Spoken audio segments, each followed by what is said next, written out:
Dr. Umar, welcome back. I Glad to never be knew back. TV. Glad to be back. Serious thing, right? All right, so we're gonna get right into it. What is this big obsession with like this big push of Trump support from black people? Like, what's Woo. going on here, fight? Couple things.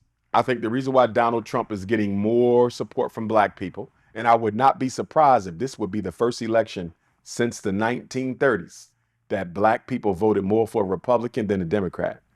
So history might be made in November. History might be made. But don't get it twisted. The black bourgeoisie is on their job and they out there. You see Kamala Harris running around with Fat Joe, I think it was, and some other rappers. They trying to get the rappers to carry the vote for Trump now. So the black bourgeoisie ain't gonna go easy because they know if Trump wins, they're done. No more contracts, no more set aside. You see what I'm saying? Because remember, the black bourgeoisie is only fighting for their own personal stake. They don't care about black folks. And the Democrats, if you can't deliver the black vote, what good are you? So they all going if they lose. They're not fighting for us, they fighting for themselves. Couple reasons why black folks may go Democrat Republican in November. Black people may go Republican in November. Number one, I think they're finally getting disenchanted with the Democrats. I think it's finally beginning to seep in. I think a lot of the analyses that are being made by black political thinkers, including myself, I think black people are really starting to see that we've been had. I mean, to have voted this way for 90 years and got nothing out of it, it's time for a change of some sort. That's number one. Number two, I think a lot of black people are attracted to Donald Trump's unapologetic disposition. He's very unapologetic. He don't go off cue cards. Completely different from Barack Obama and Joe Biden. You follow me? For a lot of black people, even though he's a racist, he's a breath of fresh air because he says what he wants to say. The entertainment aspect of Donald Trump is winning blacks. Number three, Donald Trump claims to care about the economic state of black America, which he doesn't, but he's openly saying, I'm going to do something about the economics in the black community. He said that the first term and ain't do nothing, right? So he's not going to do nothing, but he's speaking directly to black America where Joe Biden is not. And I think that's why he's going to carry a lot of votes, especially black men, because what is the black man's biggest issue? Earning money. Biden ain't even talking about it. So I do think that Donald Trump, for the first time in almost 100 years, he may carry the black vote. Now, I'm still not voting for neither one of them. And the reason why is they're both racist. Neither one has a track record of helping black folks. Joe Biden got this migrant crisis coming in where he's basically trying to wash out the black with the brown, and they are making headway. To see him take care of people who are not even citizens, while we got homeless blacks, disabled blacks out there, veterans who not get what they're supposed to, I can't support that crap. To watch him take care of the Native Americans and the homosexuals and the Asian hate bill and all this and billions to Ukraine and billions to Israel and not do nothing for me, he can't get my vote. But when I look at Trump, I look at the fact that he signed more death warrants, federal death warrants, his last term than any president since slavery. And when I look at the fact that he wants to give the police complete immunity, they're killing us now. Once they get complete immunity, you can't even question what they did. You know how many black folks are going to die on these streets? So for me, I have very strong, compelling reasons to not vote for either, and I don't have a good reason to vote for either. So neither one of them getting my vote. I'll probably vote for one of my ancestors or something. The the thing I don't understand with the politics, man, is like we understand the game, right? But the promises they make, you don't have to have the greatest intellectual capability to understand they can't deliver, Or will right? not deliver. Or Yeah. will not deliver, Yes, right? sir. So that's the whole point I don't understand with this commitment because I don't understand how people argue, specifically black people. I don't know how they understand. I don't understand how they argue about politics in this modern day of time, as if like this person's actually going to help you and this other person's actually going to help you. And like, if we observe what's going on, even what you said with immigration, right? Mm-hmm. I'm not trying to be Dr. Doom, but fire look kind of rough for black people moving forward, how the system's set. And I don't see these people doing anything to assist. So we may want to come up with another plan outside of walking behind these people and looking for them to do something. Absolutely. And here's the other thing: the immigrants are here for three main reasons. Number one, to replace us at the polls, even though they're not citizens in many jurisdictions due to election fraud. If you have a work permit, you can damn sure get a voting permit. You follow me? So one of the reasons Joe Biden brought him in here is to aid him at the polls. So they're here to replace us at the polls. They're here to replace us in the labor market. They're going to take all of the low industry jobs, your Walmart, your McDonald's, your grass cutters, your floor sweepers. They're going to take all that, so it won't be none left for blacks. They started taking them already. Yeah, yeah. And the third reason, and I hate to say it because I don't want to see this, but this is America. I believe that at some point in the future, I don't know how soon, I don't know how distant, America is going to instigate a racial clash between brown people and black people. If you look at Chicago, the brothers and sisters are already talking about it in Chicago. They say the way where they putting these migrants at in our community, they were telling me how some of the Latino gangs are recruiting them, arming them. They're hurting black people. They beat up one black girl really bad, messed the whole eye up. Nobody went to prison. They said if you look at the writing on the wall, they are arming themselves to one day rise up against us. There was this white woman did a report on YouTube where she said a whole bus full of migrants came to Chicago and somebody from the army brought bags full of weapons on there. She said she saw herself. If this doesn't go as quickly as they want it to go in terms of us being replaced by them, they're going to instigate a racial class that will lead to a mass loss of life for black folks because the government is going to stand with them against us. We're going to be seen as the perpetrators. So black people need to get armed. We need to get ready. But we also need to admit that part of this is our fault, though, because we have pushed this multiculturalism. We have preached this black and brown thing so long that, well, since they're always talking about black and brown, send the brown people in there. And that's exactly what they did because we don't believe in having communities of our own. But with that being said, the biggest reason why black people don't get anything for our vote and never will is our vote is disorganized. In order to hold you the new mayor of Camden, hypothetically, he's the new governor of New Jersey, hypothetically, I can't hold either one of you accountable if we did not vote as a group. I have to be able to tell you that 45% of the black vote went to you, and we did this together. So if you don't open up them swimming pools, if you don't come up with some jobs, your next election, you're gone. Whether we get that 45% vote to another Democrat, another independent, or the Republican, you will not be in office the next time around. But when you vote as individuals, there's no organizational structure to your vote. You can't make them kind of threats because you voted by yourself. And you alone can't unseat me. You alone can't unseat me. You alone can't unseat me. Don't you find it interesting that people only tell black people to vote? They never tell them to organize it. Jews organize their vote. Those immigrants who are voting, it's going to be organized. The Arabs, they organize. I'm not saying they all vote for the same candidate, but they vote in blocks that are large enough where the person running for office better heed whatever it is they need to get done, because if you lose that block of votes, you might not carry that election. We don't do that. We ain't got no black voting blocks. Show me somebody that got a black voting block.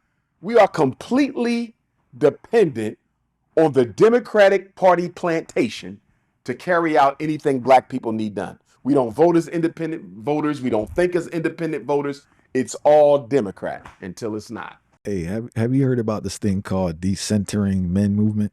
I haven't. Decentering men. What's that? All right, so it's a movement. It's been going on.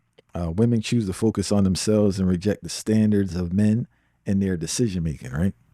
These are heterosexual women or heterosexual? Okay, heterosexual women are rejecting the standards of men and focusing on themselves. Yeah. Who is behind this?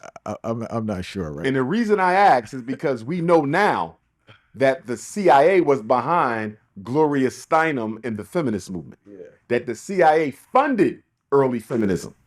So I'm wondering if some of this black male-female relationship conflict, I would not be surprised to find out that some of this was financed by the power structure. And because the people I notice that speak about relationships, and I don't know if you can attest to this, and you know the relationship status of the people who host the shows you go on, they're single and they haven't been married.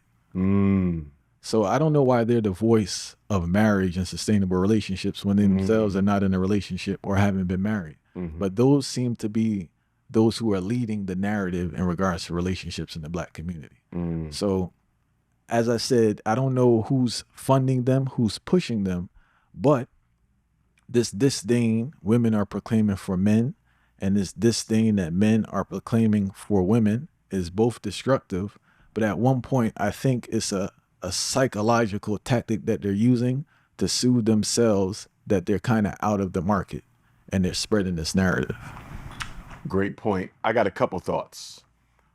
Number one, I think a lot of the people who are engaged on a regular basis in this conflict between the genders come from homes where unsuccessful relationships was modeled by their parents.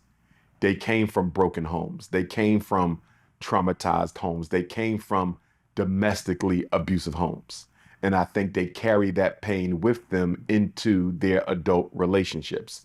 And I think that that childhood trauma of observing dysfunction was intensified when they actually experienced it themselves in their romantic relationships. I think a lot of them suffer from low self-esteem, where they constantly are ending up with the wrong people because they're too afraid to approach the right people.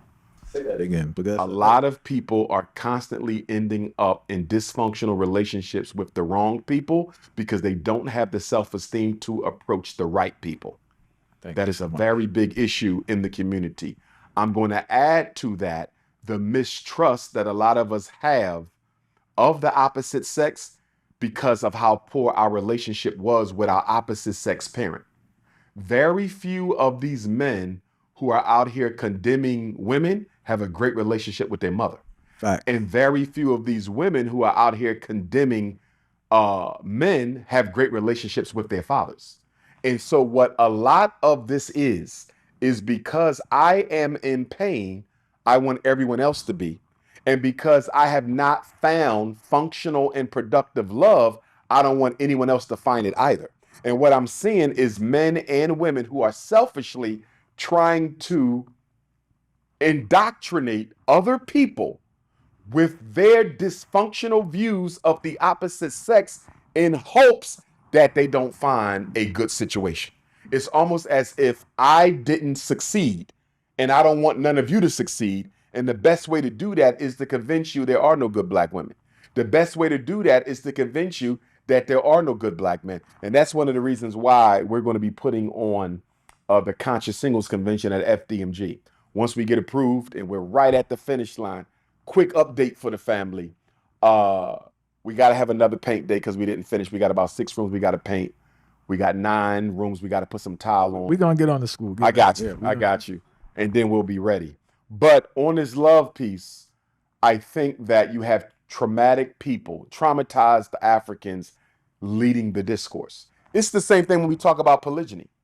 When you talk about polygyny, you only hear from successful, single black women who are so astoundingly gorgeous and so economically elite that they are in a position where they may never have to share their husband, right? But you don't represent the norm. But guess what? They will block the door. You will never hear from the mother with 6 kids. You will never hear from the woman on public assistance who's been married twice and neither relationship worked out. You're not going to hear from the sister who had to go to jail because she had to take out her spouse for, abusing her, and now she's back out here trying to build a family. Women who have less than perfect backgrounds are never involved in the conversation on polygyny. And another piece to what you said earlier when we talk about this black male-female relationship conflict, married couples tend not to enter in the discourse. Facts, man. Because they don't got time fighting. Well, some of them, because they completely reject the narrative that they're hearing because it's nonsense, and their marriage shows that you can be happy, right?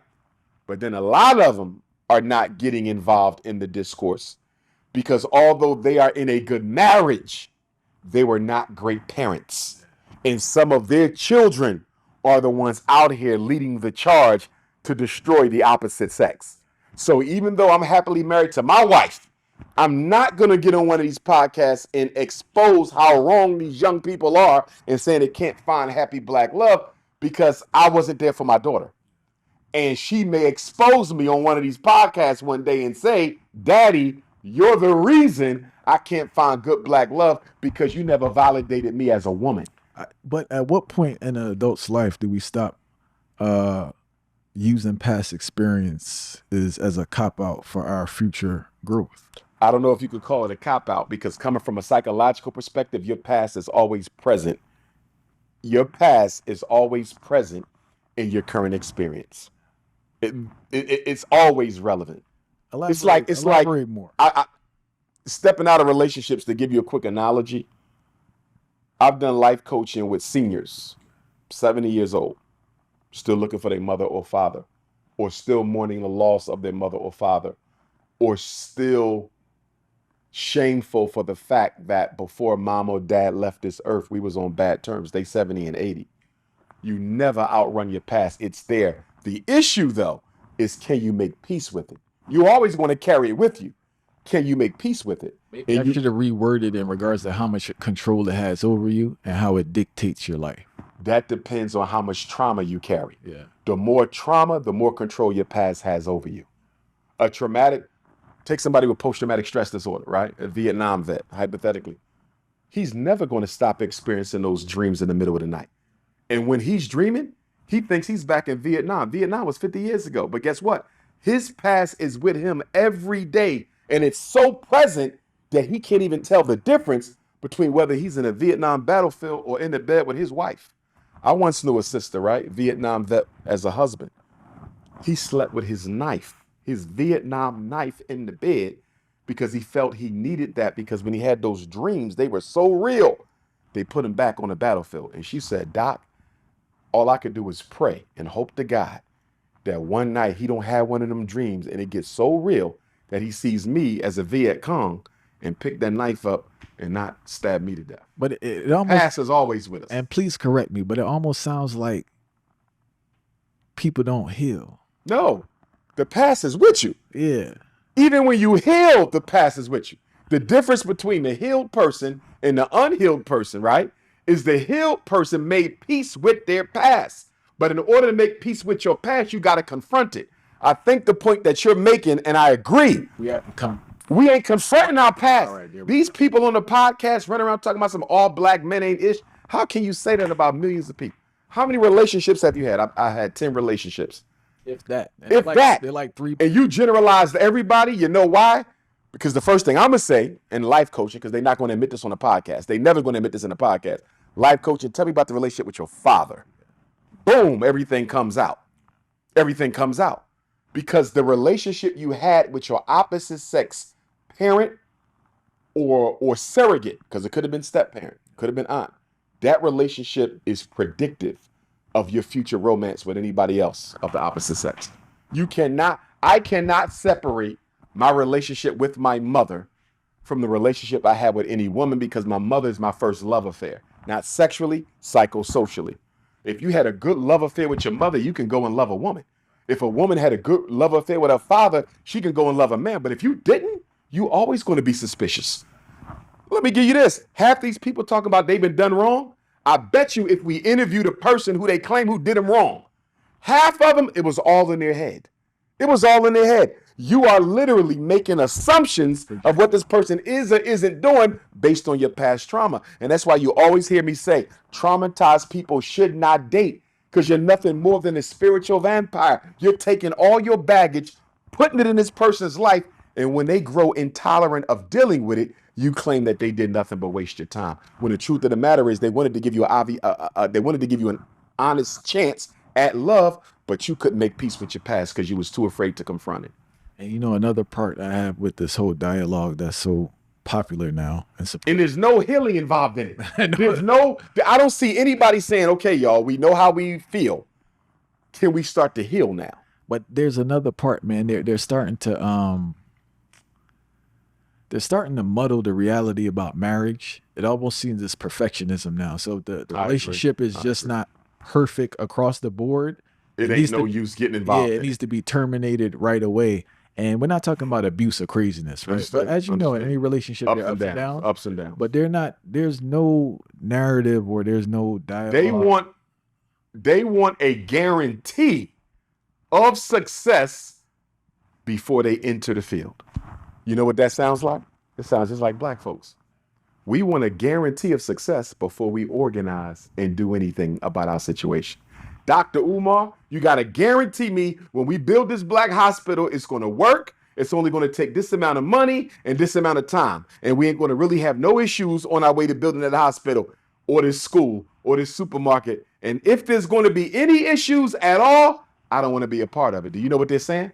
I have no commitment. That's all that means. I have no commitment to working through a situation that is less than perfect. Hey, we recently had a conversation with Brother Nuri Muhammad. Yes, sir. And we were talking about how we live in a commitmentless society. We do. And it's impacting relationships tremendously. The question I have now for people is that, Fire, you need a companion in life. I don't care what nobody say. Mm-hmm. You know what I'm saying? You need a companion in life. We made to be together. You know, I'll say like I need my wife. Yes, sir. You get what I'm saying? I need my kid. I need Yes, companionship. Sir. What they're doing now is they're putting themselves in a position where they don't have companionship, and is leading to more spiritual and mental issues because you're in this isolated space. We don't function well in isolation and confusion. I agree. You need a balance between the two. This thing is very detrimental that's going on here, and I don't think people are analyzing the long-term implications. I see it. I'll give you one implication. I'll give you a long-term implication to this consistent war between the genders in our community. More and more elders, and as we become elders, are going to spend their golden years by themselves. And nothing bothers me more than when I see an elder living alone. Because when they transition, nobody may know for days. You know, I see queen mothers alone. I see the Babas alone. We definitely are not meant to be that way. And I think the reason why it's so easy for us to call it quits on the romance is because our families often do not function as collectives either. If you look at our families, mom might be tight with the daughter, dad might be tight with the son, but dad don't really mess with his daughter, mom don't really mess with her son, mom and dad have their issues. It's almost like everybody's renting space in the home, but we don't function like a family. Remember, if you were not exposed to it, you will not value it. So a lot of these people who are saying, I'm so quick to walk away from a potential love with my opposite sex, I don't need it, I don't care about it, I'm just going to focus on me. There's no value there. And the reason there's no value here because you never experienced that in a healthy fashion as a child. And that's why it's a double-edged sword. Because on the one hand, I don't want unhealthy men and unhealthy women coming together because they're going to make more unhealthy children, which is going to lead to more unhealthy podcasts. On the one hand, I don't want them coming together. On the other hand, if they don't come together, they never work through the conflicts and contradictions to see that love can happen. So it's a double-edged sword because on the one hand, you're a spiritual vampire. Don't nobody really need to be messing with you anyway. But on the other hand, if you give it a chance, you might see that it's possible and you might be one of the ones that win through. Obviously, there's an exodus from the black church, right? Mm-hmm. For the last 2 decades. Do I've noticed, I want to hear what you have to say this, right? Do I've noticed now many black people are identifying themselves as Israelites. Mm-hmm. Have you noticed this? We've always had a strong Hebrew movement in Black America. Would I say that there's been an influx within the Hebrew movement? I would say yes, especially since the Kyrie Irving debacle with the NBA and the way those Hebrew brothers came out and stood in solidarity for him outside the Barclays Center. Also with the Hebrews to Negroes book that was at the heart of the Kyrie Irving controversy. I think that had a lot to do with the influx towards the Hebrew movement. And of course, you got different sectors of the Hebrew movement, right? You got different ones. I ran into one of the leaders of the Hebrew movement in Chicago last month. I'm forgetting the brother's name, but he invited me to his restaurant, which I'm definitely going to go to, but I haven't made it to yet. I mean, for me, depending on what set we talking about, I'm okay with the Hebrew movement because not all Hebrews reject African ancestry. I know of one group, they specifically would tell you we are African Hebrew Israelites. You know, the way that I see it, under the African umbrella, we have all kind of religions, we have all kind of cultures, we have all kind of ethnicities. So I don't have a problem with the Hebrew Israelites being one of them. The only issue I would have with some of the Hebrew Israelites is when they say we are not from Africa or every African in America is necessarily a Hebrew. I think that's too broad of a generalization. I am not so arrogant as to profess that I don't have any Hebrew blood within me, but I also tend to know my family's ancestry and I know that we're from Africa, you know, and we don't come from kingdoms that are Hebrew, although I may have an ancestor who may have been. Because after all, we got what? 4 grandparents, 8 great grandparents, 16 great great grandparents, 32 great great great grandparents, 64 great great great great grandparents. You know what I mean? So as you go further and further back and your ancestral pool widens, I don't think it's a hop, skip, and a jump for me to sit here and say I'm probably sure that I might got a few Hebrew ancestors in there. But at the end of the day, we are African people. And for me, that's my primary identity. But I ain't got a problem going into a Hebrew temple. I ain't got a problem studying with them. You know, for me, being a Pan-Africanist, you know, our whole agenda is unity of the race. So if I need to spend time with the Hebrews to further that agenda, if I need to spend time with the brothers and sisters in the Nation of Islam, if I need to spend time with the gods and earths, if I need to spend time with the black socialists, aka African internationalists, you know, if I need to spend time with the Nawapians, I can go amongst any religious, cultural, or political movement and be at peace. Because at the end of the day, no matter what people believe in or profess, we all came from one source. We all came from one ancestor, and everybody knows where that ancestor was, and that's Africa. And it ain't no way getting around that. So I'm okay with it. My thing is diversity should be appreciated in the black political struggle. And I think too often people are looking for people to be robots. They think everybody should be a cutout of them. I'm not into that. You know, I tell people all the time, I want to make you think. I don't necessarily need you to become a Pan-Africanist. If you think I'm still better off than where I was when I started with you, my thing is, can we work together? We don't have to agree on everything. We have to agree on certain things. The enemy is when somebody says, unless you pray as I pray, I can't work with you. Unless you become this, unless you believe in this, you going to hell. Or, you know, being African don't matter, you know, or we're the chosen ones and the rest of y'all are not. Anytime that religious narcissism gets in there, now I got to step away because what you preaching now is going to push us further apart. It's not going to bring us together. What do you think is the origin of what you refer to as religious narcissism? Because I want to say one thing for you start. I am aware that, especially with Christian denominations, Mm-hmm. the people who are members of it don't know the origins of it Mm-hmm. and don't know the short term of it. Like they Yeah. don't understand like this just started the other day. Yes. But why do you think people really have this like, man, like if you're literally not a part of this, you're going to hell? I believe one of the reasons is this. We know that the origins of Islam, Christianity, the Hebrew faith, nearly every religion, if it's ancient enough, it came out of African culture. We know that. Muhammad ibn Abdullah was a black man. His mother was a Sudanese Arab. His father was from the tribe of Quraysh. They were one of the blackest tribes in Mecca. We undisputedly he was an African. We know Christ was. Okay. We know Moses was. He was taught in the ways of the Egyptians. Had to be blue, black, purple with a nappy head. The problem is, even though these religions originated in our culture, they were colonized by non-Africans for a period of time and given back to you. One of the things that happened in that colonization period, because these religions were used as instruments of conquest, the aspect of tolerance was done away with because they used them as instruments of social control, right? So when the various emperors took over, if you did not believe in Jesus as the Son of God, you lose your life. When the Arabs took over North Africa, if you don't say Muhammad is the last prophet of God, we taking your head off. So there was no room for these religions to coexist with any other spiritual system. So when the religions came back to us during slavery and post-slavery, we picked up that religious narcissism with it. We picked up that lack of tolerance with it. We interpreted the religion from the aspect of imperialism as these non-Africans used it as a weapon of imperialism. That's why you have black people say, if you're not saved, you ain't saved? Boy, you're going to go to hell. If you ain't saved, I can't be bothered with this. Is this a Christian organization? Right? Same thing in the Muslims, because I was raised Muslim. They just as religious and narcissistic.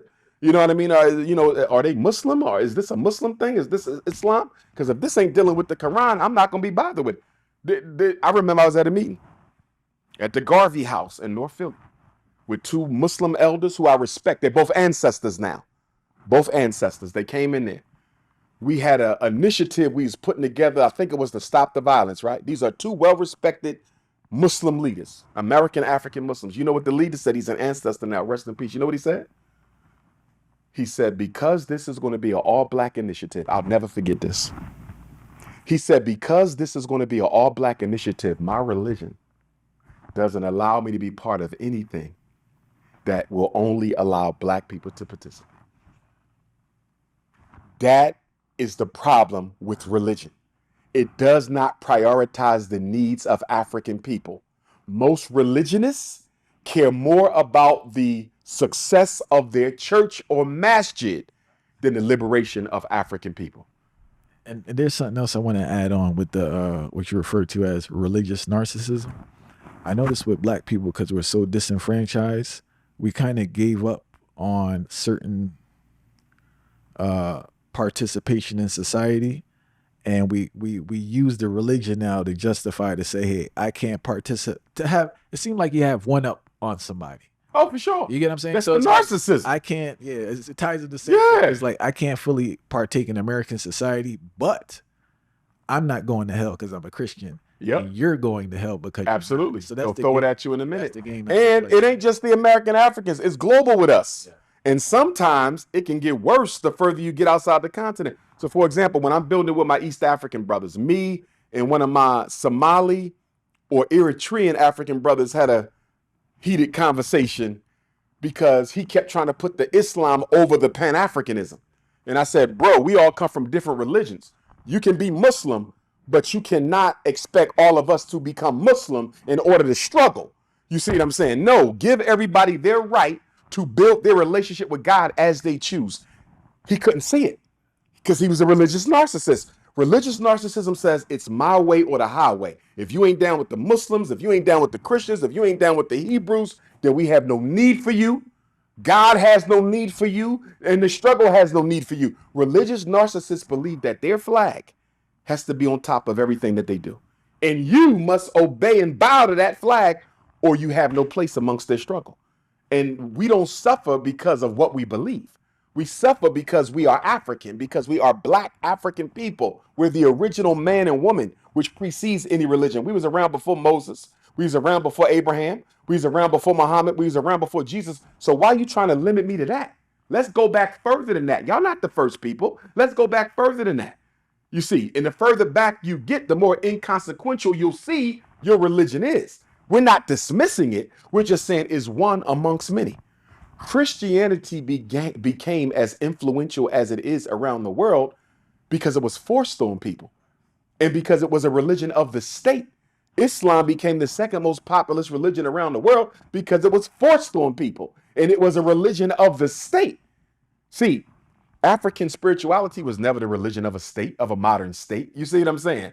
So these other religions, which are just as sophisticated and have just as much to offer as Islam, Christianity, and Hebrewism, they never get that type of attention because they were never forced on people and they never served as religions of the state.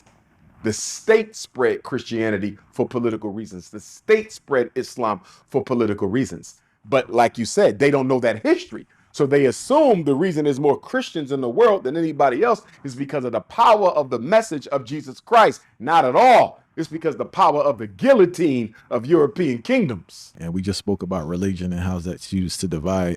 And for those unaware, they were trying to pass a bill in Kenya that increased, I'm paraphrasing, so I don't have the accurate numbers in front of me, but the price of bread was about 26%. Okay. Cooking oil, I think, was at 14%.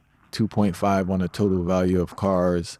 They also wanted to increase money transfers. You know, that's a Okay. big thing for So African we're countries. basically talking about tax. Yeah, basically it's a tax bill. Okay. Okay. So the people are protesting, but what I found so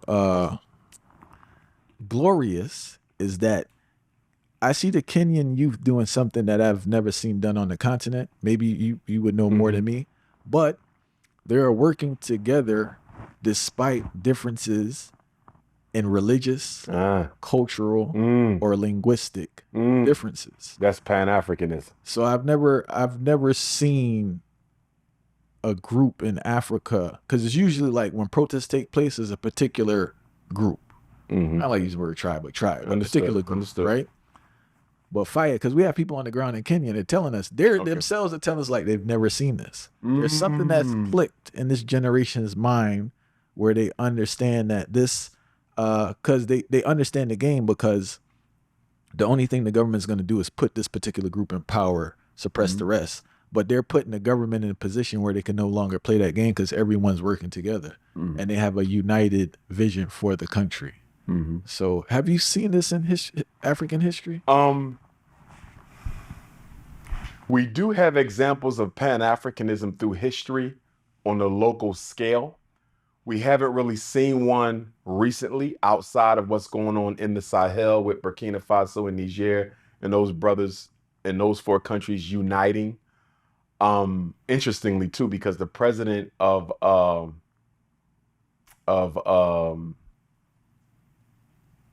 Guinea found out his white wife was actually an informant for the French military, and I think he imprisoned her or something like that. So that's interesting. But nonetheless, we have seen examples of Pan-Africanism, but I'm glad to see that though, because you're talking about within a single country, the youth are putting their religious differences to the side and they're organizing on a strict platform of Pan-Africanism. You know, I was in Kenya, and I'm not surprised to see this because when I was there, I spoke at the University of Kenyatta, 2016. So we're talking 8 years ago. But I heard from the brothers and sisters on the ground how corrupt they felt the government was. You know, and they told me that, you know, even though Jomo Kenyatta is without question, you know, one of their great heroes in the liberation struggle, his family, who still hold a lot of political power, many people feel that they are very much corrupt and are dominating the land question, and at the same time allowing Chinese and East Indians to come in there and basically do what they want with the economy, so forth and so on. So I heard so much about corruption in Kenya that I expected there to be some kind of an upheaval or revolt. So I'm not surprised they're doing this. I'm glad they're doing it. I just hope they see it all the way to the end. Because again, our movements always start with emotion, and that's okay because you need passion to carry it forward. But they have to be one with strategy and tactic, not emotion.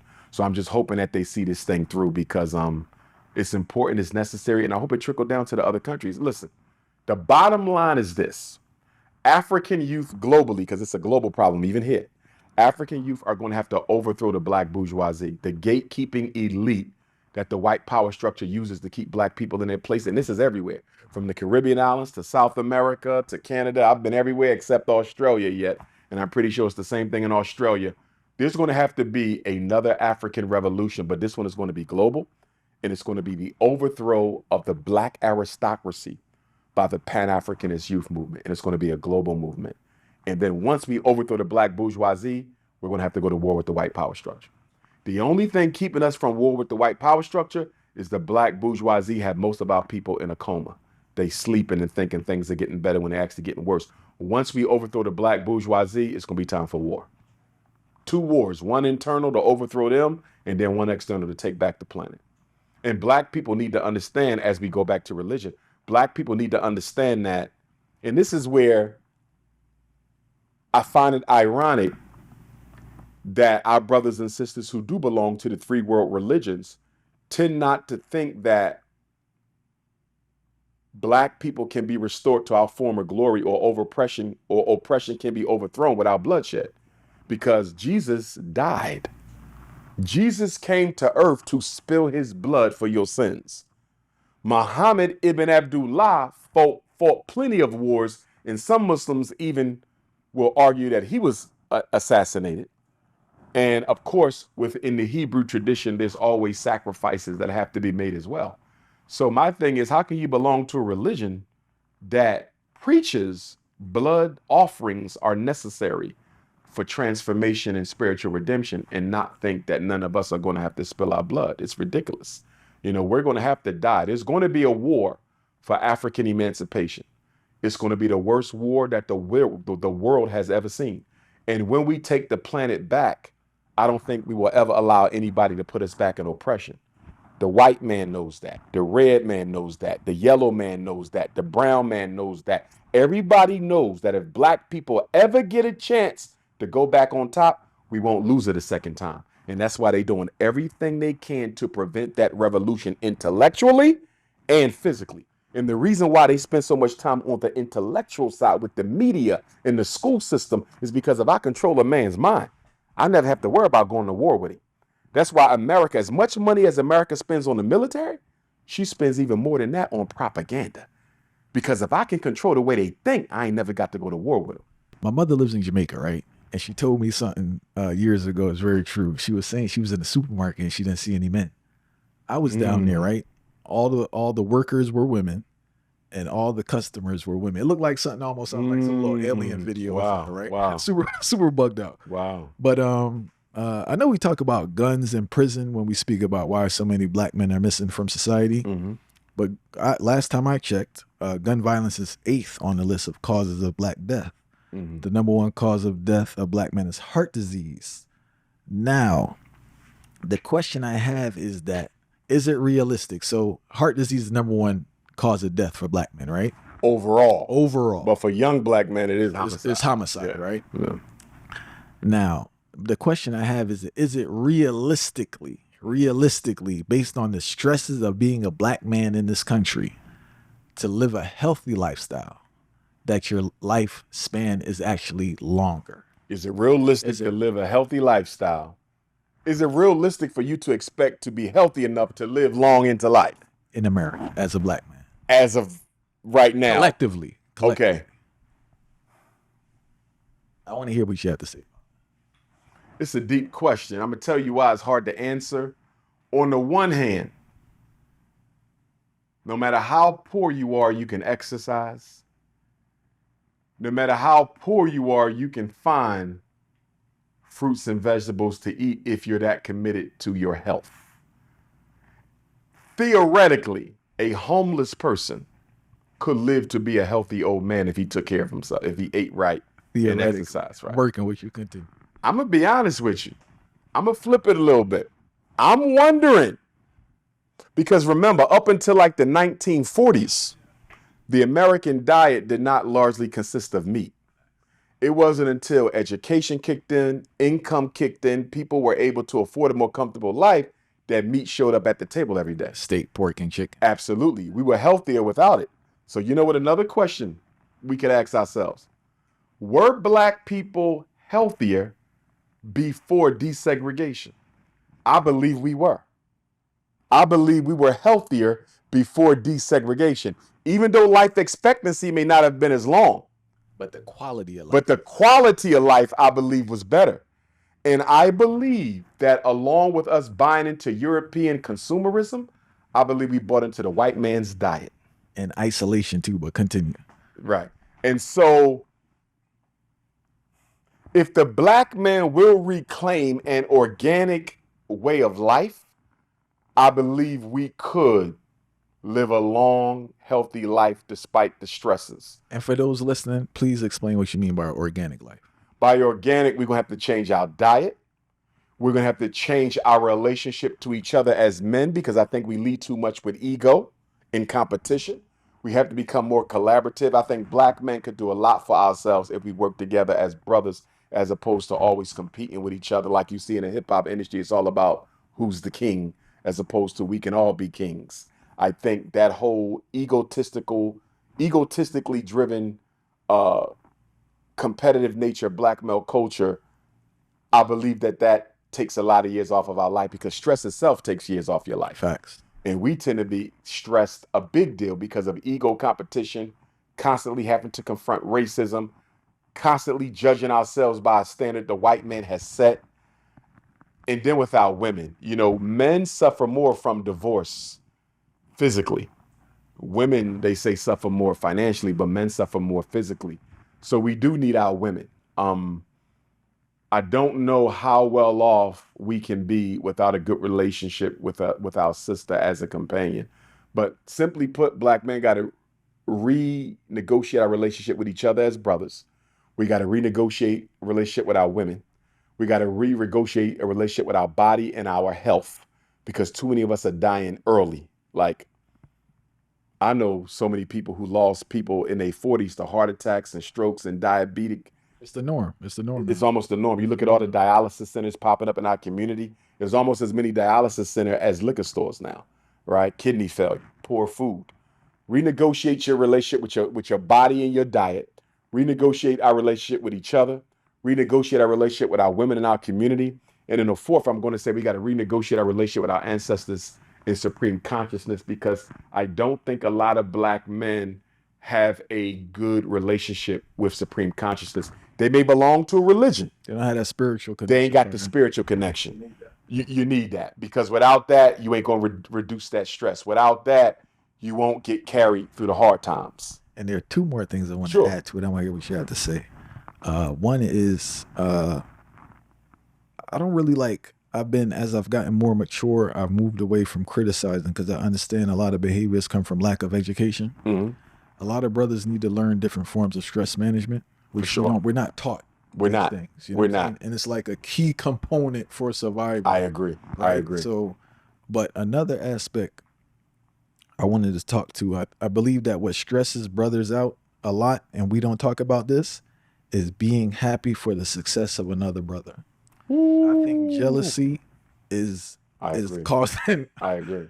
A lot of heart disease. You know what's name was on here? The dude Yaki. He didn't say jealousy was causing heart disease. He was saying it was causing diabetes or something. But I just observed brothers carry so much hate in their heart for another brother winning. They do. It destroys them. They do. Plantation psychology. And I feel like if you can learn, like I could speak for myself. I'm genuinely happy for other brothers. So am I. And it I just think it's a blessing to my life and things happen to me because I'm generally happy for another brother. I don't have that wasted frequency on being like hating on somebody. A lot of these brothers out here, bro, they carry so much hate in their heart for people winning. They do. It's killing them, bro. They do. I've seen it. I see it in the conscious community. You know, as I travel and speak, a lot of times there'll be other guys there who may be known nationally, but when they see the Umar effect, you know, it's like nobody else. I'm just being honest. It's like my followership is unmatched by anybody else in black consciousness. And when other brothers show up and see that, they're like, damn, he really is King Kong. You know what I mean? You can see the envy a lot of times. I've had people turn microphones off on me when right before it was time for me to speak and, you know, sabotage my order, sabotage my amount of time to speak. I've had elders do it too, where the elders came together and cut me out of a whole conference because they knew once I took the mic, it was over. You know what I mean? And so it's like, damn, why y'all can't be happy for me? I'm doing the work of the people. I big y'all up because, you know, I'm one of them brothers. I'm going to show love anyway. Even if I know you're a little hater, brother about to speak, I'm going to big him up because he's still a brother.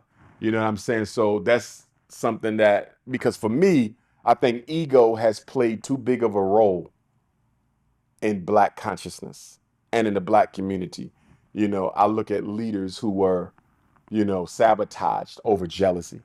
You know, W.E.B. Du Bois, rest in peace. He did some great things. A. Philip Randolph, rest in peace. He did some great things. Chandler Owens, Cyril Briggs, rest in peace. They did some great things, but they were extremely jealous of the Honorable Marcus Garvey, and they sabotaged them. You know, Malcolm X was sabotaged because of jealousy. You know, Patrice Lumumba, Mobutu envied him for that position. Thomas Sankara, the brother who had him assassinated, his parents raised him in his house like a brother, envied him. This is your brother, and you murdered him. That was right power. Here, man. You know what I mean? So one day somebody have to do a book on the role of the HNIC, the head Negro in charge in the black community, because it has been a big reason for why many of our leaders were killed. You go over to LA, with the situation that happened between Milana Karinga and the US organization versus the Panthers that led to the death of our apprentice Bunchy Carter and John Huggins. That was all ego. Yeah, the COINTELPRO was involved, but if we would have handled the egos, that would have never happened. And so for me, one of the things I try to do is live my life in a way where I ain't got to worry about leaving here early over no ego, because people always got something to say about me, and I'm used to it. It don't bother me. I let it roll off. But then you get them people who want to see the conflict. You know what I mean? So my thing is I got to discipline myself away from responding with ego and just say, if that's what they feel, that's what they feel. Let them stay in their lane, and I'm going to stay in mine. But we got to, you're right. I see it all the time. I see it on the street level. I see it in the conscious community. And I remember something one of my elders told me in the Garvey movement, Elder Johnny Gossett. He's an ancestor now. He's the first person I met who actually invited me into the Garvey meeting many, many years ago. He said, listen, you got to be patient with these brothers who be hating, because he said, you were blessed with the ability to do what you do. He said, if you did not have that blessing, you might be one of them. You might be a hater yourself. So you need to practice patience with these guys, because, they have to come to terms with the fact that you were chosen to do this. You have to come to terms with the fact that if you were not chosen to do this, you might be a hater yourself. And that really humbled me. And that's what really, and he said that to me like 20 years ago, but that's what really put me in a position where even now, you know what I'm saying, I don't see myself as greater than nobody. And to be honest with you, I think that's why I get the love that I get. I think more than anything else, I think it's because when the people see me, they see he's real, he's down to earth, he's one of us. He don't think he's better than nobody. I remember one time I did the speaking event, and the host said, do you mind taking pictures at the end? I said, I always take pictures at the end. I said, that's expected of me. At the end of every lecture, they know they're going to get their pictures and get their book signed. And she said, well, I only had to ask that because we had such and such, and we had such and such, and they made them pay to take a picture.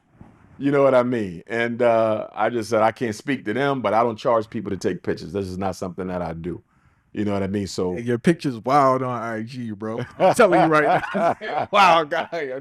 They be regular photos. You know, regular photos, man. This guy is regular crazy. Photos. Their pictures on IG is wild. And they be going crazy. They be like, that must be the wife. I'm like, I'll never see these sisters again. They Dr. Umar supporters. They got their picture. Some of these angles, bro, and some of these poses is out of hand. Nah. They are. This guy is I think from the picture, it may look like more than what it is, because when I'm behind the queens, right, so I'll be holding their waist, because it's better for the picture. Because if I'm wide body, she got a little wide body. It's just better this way. But I'm not even touching them, though. You feel me? I'm not even touching them from behind. You know what I mean? It look away, though. I know. But it don't be that, though. It don't be that. I just want to jump back. Sure. In the future, I plan on having a program with the young brothers, like a rite of passage. Okay. But one of the key components, I'm not sure how it would be executed, but one of the key components, man, is learning to be happy for the success of your brothers, bro. Oh, it better be. I think if you get that, your life is in a totally different plane. And I am telling you, brothers are out here stressing themselves out, worrying about what other brothers are doing. And worrying about what other people think, too. You can't be happy in this world. And here's what I say to that. This is what I say to that from a spiritual perspective, because, I practice Ifa, the Yoruba spiritual system. We come into this world with an agreement on what our purpose is for this life, for this incarnation. You have a destiny. I can't compare my life to yours because I don't know what your destiny is. I can't compare my life to his because I don't know what his destiny is. To me, it's unfair to our spirit to compare ourselves to the success of another person. You can't look at Jay-Z and envy him for being a billionaire where he at. You don't know what he went through his last life, and you don't know what the hell he's going to go through his next life. You see what I'm saying? And so for me, I tell people, put it in perspective. You are here for a purpose. Me, I know I came to shake shit up. That's why I'm here, to shake it up, to fight for our people's liberation, to educate the kids. I'm here for that. I don't know what next life is. I don't know what last life was. And if you just keep in perspective that the things that you have and the things that you're going through some degree is a result of your karma and are specially designed because of the destiny you have to fulfill in this life, then maybe you would appreciate what you have and where you are, versus comparing yourself to other people. And you know, my man always observing the school situation, Yes, sir. specifically public schools. Um, and I've come to the conclusion, right? In some school districts, the majority of the children will be special ed. I think if we're talking about the American African children, a good deal of them are going to be special ed. If they're in a predominantly black community, they're going to end up being special ed because white teachers don't want to be bothered teaching. Another reason they're going to be special ed, black parents have been miseducated to think that special ed helps their children. A third reason they're going to be special ed is due to the funding. In struggling schools, the special ed dollar is the only guaranteed extra dollar you can get. Therefore, schools parasitically exploit the learning difficulties of black children for money, even when they know there's not a real organic learning disability there. So the hustle is real. More money, more problems is what Notorious B.I.G. say. I would say more problems, more money is the motto of special ed. The worse you make the child look, the more money you get for them. The other situation, if you're talking about a predominantly white school district, they're going to end up in special ed because they don't want them in the classrooms. I think where black parents go wrong with taking children out of black school districts and putting them in white school districts is they fail to remember the history. Our biggest explosion in independent schools in America took place between 54 and 74. The Brown decision in special ed. White people, after the Brown decision, they decided that they were going to just retreat into the suburb and give their child a private education to keep them away from black children. So when they ran from the inner city, which was part of the white flight, it wasn't just residential, it was educational as well. I don't want my children going to school with black children unless my white daughter falls in love with a black boy. And so in that retreat, they barricaded their children away from ours. So when that black family shows up in that private school or suburban public school, either or, because you're still showing up in an area where you're not wanted. When you show up, your child is more likely to be special educated or medicated because they're not wanted. The way white people see it, we inconvenienced ourselves to get away from you. And you have the audacity to move out here or somehow make a way for your child to attend school out here. So that agenda to special educate, it quadruples, which is ironic in the minds of a lot of black parents because on paper, my child should do better out here. They got the highest test scores. They're one of the best schools in the state. They're one of the best schools in the country. But yet they're telling me my child needs special ed. They're telling me he needs psychiatric medication. And my message to those parents is, what else did you expect to happen? White people came out here to get away from you. And here you are chasing them out there to the suburbs to stick your child in their private school or their suburban public school. So what they're going to do, they're going to intensify the special education agenda against you. I was part of a class action lawsuit, Lower Merion High School, Kobe Bryant's alma mater, that was put on by the Public Interest Law Center of Philadelphia. I was one of the expert certified school psychologist witnesses. And we found that they were putting children in special ed for learning disabilities who had no learning disability at all. Not only did they not have a learning disability, they were not even academically deficient. So this wasn't a question of skills deficiency versus learning disability.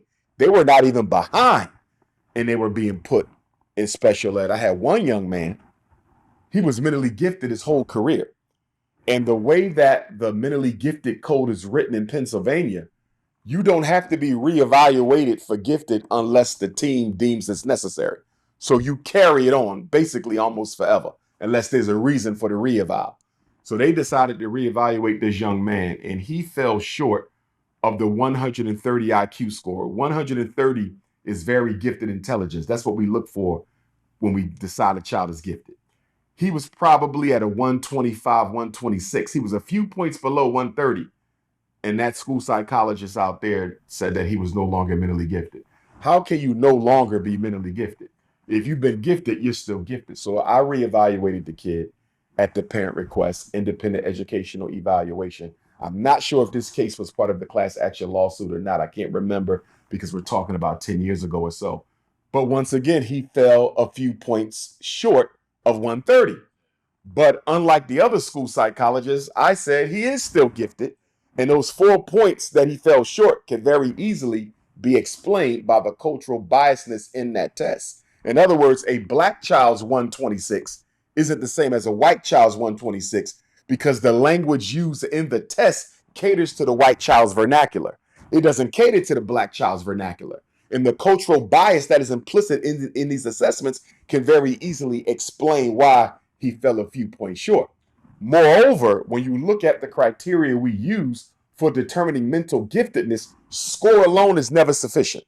Score alone is not only not sufficient for MG, it's not sufficient for any disability.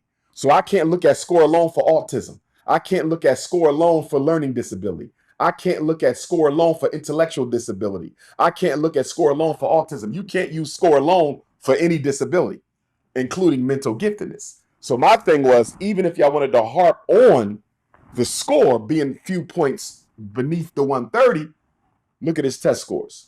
Look at his standardized grades. Look at the teacher input. Look at the parent input. Look at how high he achieves above grade level. Even if you want to step away, even if y'all want to harp on the score, let's look at the other criteria.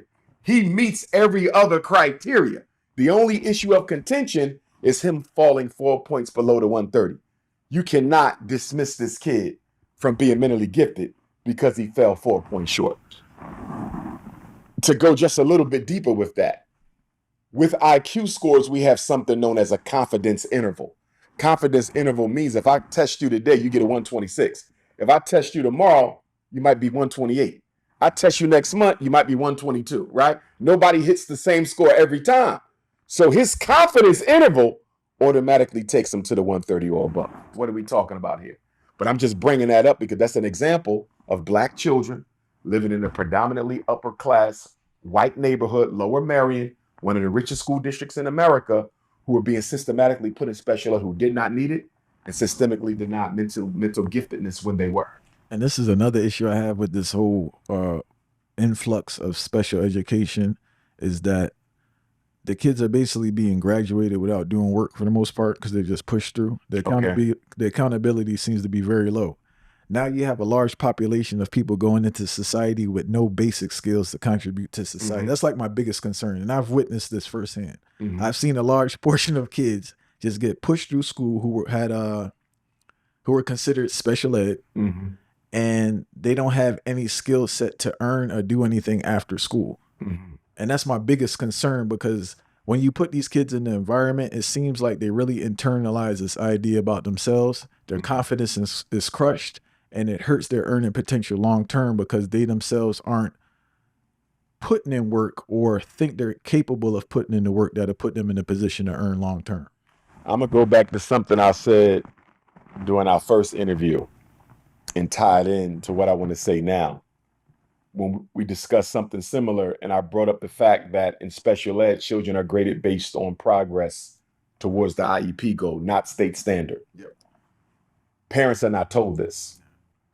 So you're being socially promoted. Special ed is legal social promotion. It absolutely is, because you're graded based on progress towards the IEP goal. So if I'm a fifth grader reading on the second grade level and my parents allowed my IEP team to get away with creating a reading goal that says I'm only going to be reading on the third grade level next year, I'm going to get an A on my report card because I'm making steady progress towards that third grade goal. But I'm a fifth grader. So even if I meet this annual goal, I'm still 2 grades beneath. But my parents are not comprehending that they're still setting me up for failure, although it appears like I'm making progress. So what happens is you go through enough IEP rotations, 1 a year, required by law, 1 IEP meeting a year, and it looks like the child is making progress, but what the parent is not perceiving is his progress is so small compared to the children in the regular classroom that every year he goes up, the gap between him and the others is still getting wider because you're only moving up one grade and you're already a few grades behind. The regular children are moving up an entire full grade based on state standard. You're moving up maybe a full grade, but on third grade level. So this is how you're in the fifth grade reading on the second. You're in the seventh grade reading on the third. You're in the eighth grade reading on the fifth. You're in the 10th grade. The gap is getting wider and wider. And then what happens is this. The parent finally finds out my child is not academically functional for graduation. The school district says, uh-oh, we messed up. We really didn't make sure this kid received their free and appropriate public education. Now, special ed doesn't have to end until age 21. The right thing to do is what? Not give him a diploma, let him continue. He don't have to stay in the school. The special ed teacher can come to the home. They can meet at the library. They can meet at the community college. He don't have to stay in school. IEP is 3 to 21. I had this case with Lower Merion. Once again, I'm not sure if this was part of the class action lawsuit. Latino child. He's about to graduate. He was put in special ed in the first grade, I believe it was. He went 12 years. Time to graduate, not academically functional. I told the attorney and I told his mother, give the diploma back. They're not done. He's 17, about to turn 18. They got 3 more years. Special ed ends with a diploma or age 21, whichever comes first. Your son got 3 more years. Give the diploma back. I don't know what became of that situation, but that was my recommendation, and they did win a settlement from the school district. But my point is this. The school district, when that child is about to graduate, will say, this parent has grounds to take us to due process. They can get comp ed, which means all the money, all the special ed money that was ever given to that child is now due to the family. It doesn't go to the parent in a check. It goes into an escrow. You build a school district for services until you use the money up. So whether that's tutoring, whether that's therapy, whether that's trade school training, whatever you want to do, they owe you comp ed. Compensatory education is reparations for miseducation, right? It literally is. We're going to pay you reparations for damaging your child. Most school districts are not going to do that, though. They're not going to tell the parent, we failed your child. They're not going to tell the parent, he don't have to graduate. They're not going to tell the parent, we owe you comp ed. You know what they're going to do out of guilt and to protect themselves from any legal ramification? Socially graduating. Socially graduating. And sometimes the black teachers who care will socially graduate them because they're looking at the parent, not too concerned. They're looking at the school. He ain't going to learn nothing hanging around here. I'm going to socially graduate him and hope he get his life together on the other side, because the options that are available to me, don't none of them seem promising for this child. So I've seen where the teachers say, listen, Dr. Umar, if we fail him, you know he's not coming back. He's never going to get a diploma. He's not going to take the GED. And by the way, they made the GED even tougher now. So if you want to drop out and just take the GED, it's tough to pass the GED now because they made that more strenuous. Explain real quick how they made the GED tougher. They intensified the verbal. They intensified the quantitative. They intensified the writing requirement. It's a lot tougher now than it was before. And you know why they did this? Because once they had that wave of mandatory graduation tests that swept the country about 10 years ago, when all the states start saying you're going to have to pass a test to graduate, that's when they said, well, they're just going to drop out and take the GED. So they said, okay, this is what we're going to do. We're going to make the GED even more strenuous to serve as a deterrent away from children dropping out and taking a GED and try to earn your high school diploma. So New York, I believe they have graduation exit exam. Jersey, who has the regents? New York has the regents or New Jersey has the regents? I think both of them have a graduation test. Pennsylvania tabled theirs, but I think it's coming back. But right now, nearly half the states have mandatory graduation exam. And for a lot of them, that 12th grade state standardized assessment that you've always taken is now the graduation exam. So you've always taken it, but only now if you fail it, you're not graduating. Whereas before, you might fail it, but if you had the grades, you might still graduate. And last thing on this subject. They're intensifying poverty. Yeah. What they're doing is they're intensifying poverty. Oh, we're going to get to that later. Okay. We're going to get to that later. And outside of the special ed, right, the social promotion, I think that's a key contributor to this entitlement culture. Because kids now, it's clicking in their brain that they're achieving stuff or they're supposed to achieve stuff without the work. And I think school is a big molder of that idea. Because if you've been sitting in class for 5 years and did nothing, then you're walking across that stage, graduating and celebrating. What has that taught you about life and the process of things? I got two thoughts on that. On the one side, you're absolutely right. The entitlement culture. However, it can catch up to you. I used to work in the admissions department for a little while as a student at Millersville University. And as you know, most universities have a placement test you have to take, whether you graduated or not. It catches up to them because when they take that placement test and they score too low, they can be disinvited from the university, or they're going to be required to spend their first year taking comp ed courses to get their skills level up to where it needs to be. So your whole first freshman year, you're still paying for these classes, but you're not getting no credit. So you're not on a 4-year plan no more. You're on a 5-year plan automatically. So it does catch up because now your parents are going to spend $30,000, $50,000 a year for you to redo 12th grade as a freshman in college with these what we used to call them 100 courses, where the first number is a zero, which means it don't remedial courses. The first number is a zero, so it don't count towards graduation. So you thought you got over, but guess what? It caught you because now you're paying $30,000 just to get up to a level where the college feels is comfortable enough for you to be given regular classes, and you got to pay for them this time.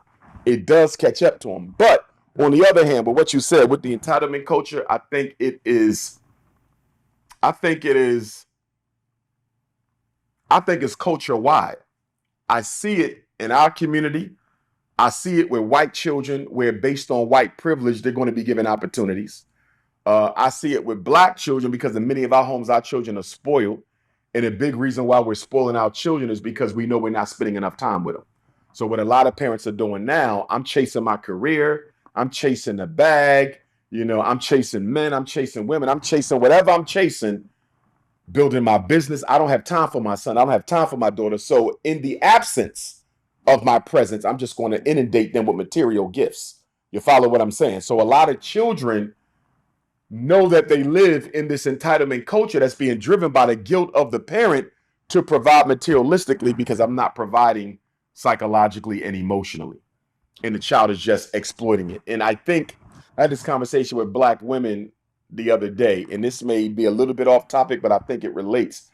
And I was telling our sisters that the men you're complaining about not being ready to be your partner, you're raising your son the same way as these men you don't want to marry. They were raised by a mother who did exactly what you're doing, raising a son who feels entitled to do everything without having to produce anything. He don't have to do his homework. He don't have to do chores. He don't have to clean his room. He don't have to respect you, and you're still going to produce. So I do think the entitlement culture is running rampant.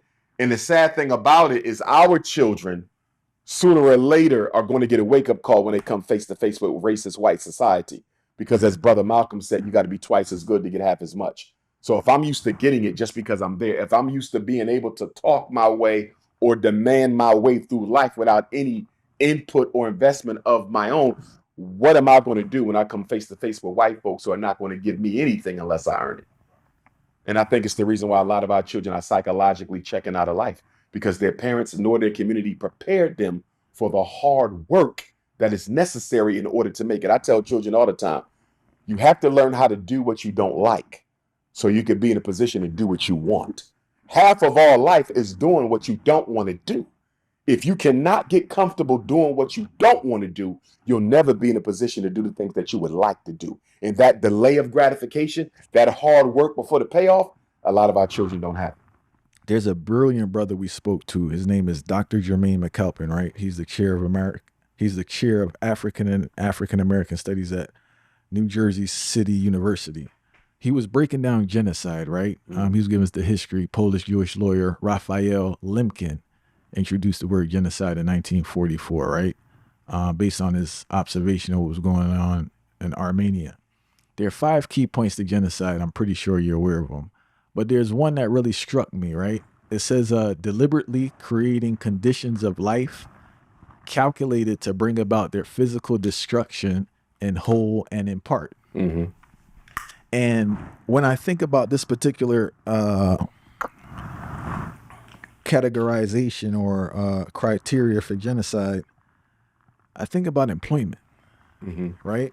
And in our environment, like we don't talk about enough availability of a livable wage for black men in this country Mm. or lack thereof. Mm. And I'm starting to wonder, is this a part of the genocide? Is this another tactic of genocide? Because if a man is unable to provide for himself, he's unable to provide for a family. And the narrative I'm starting to hear now is that a lot of men are anti family.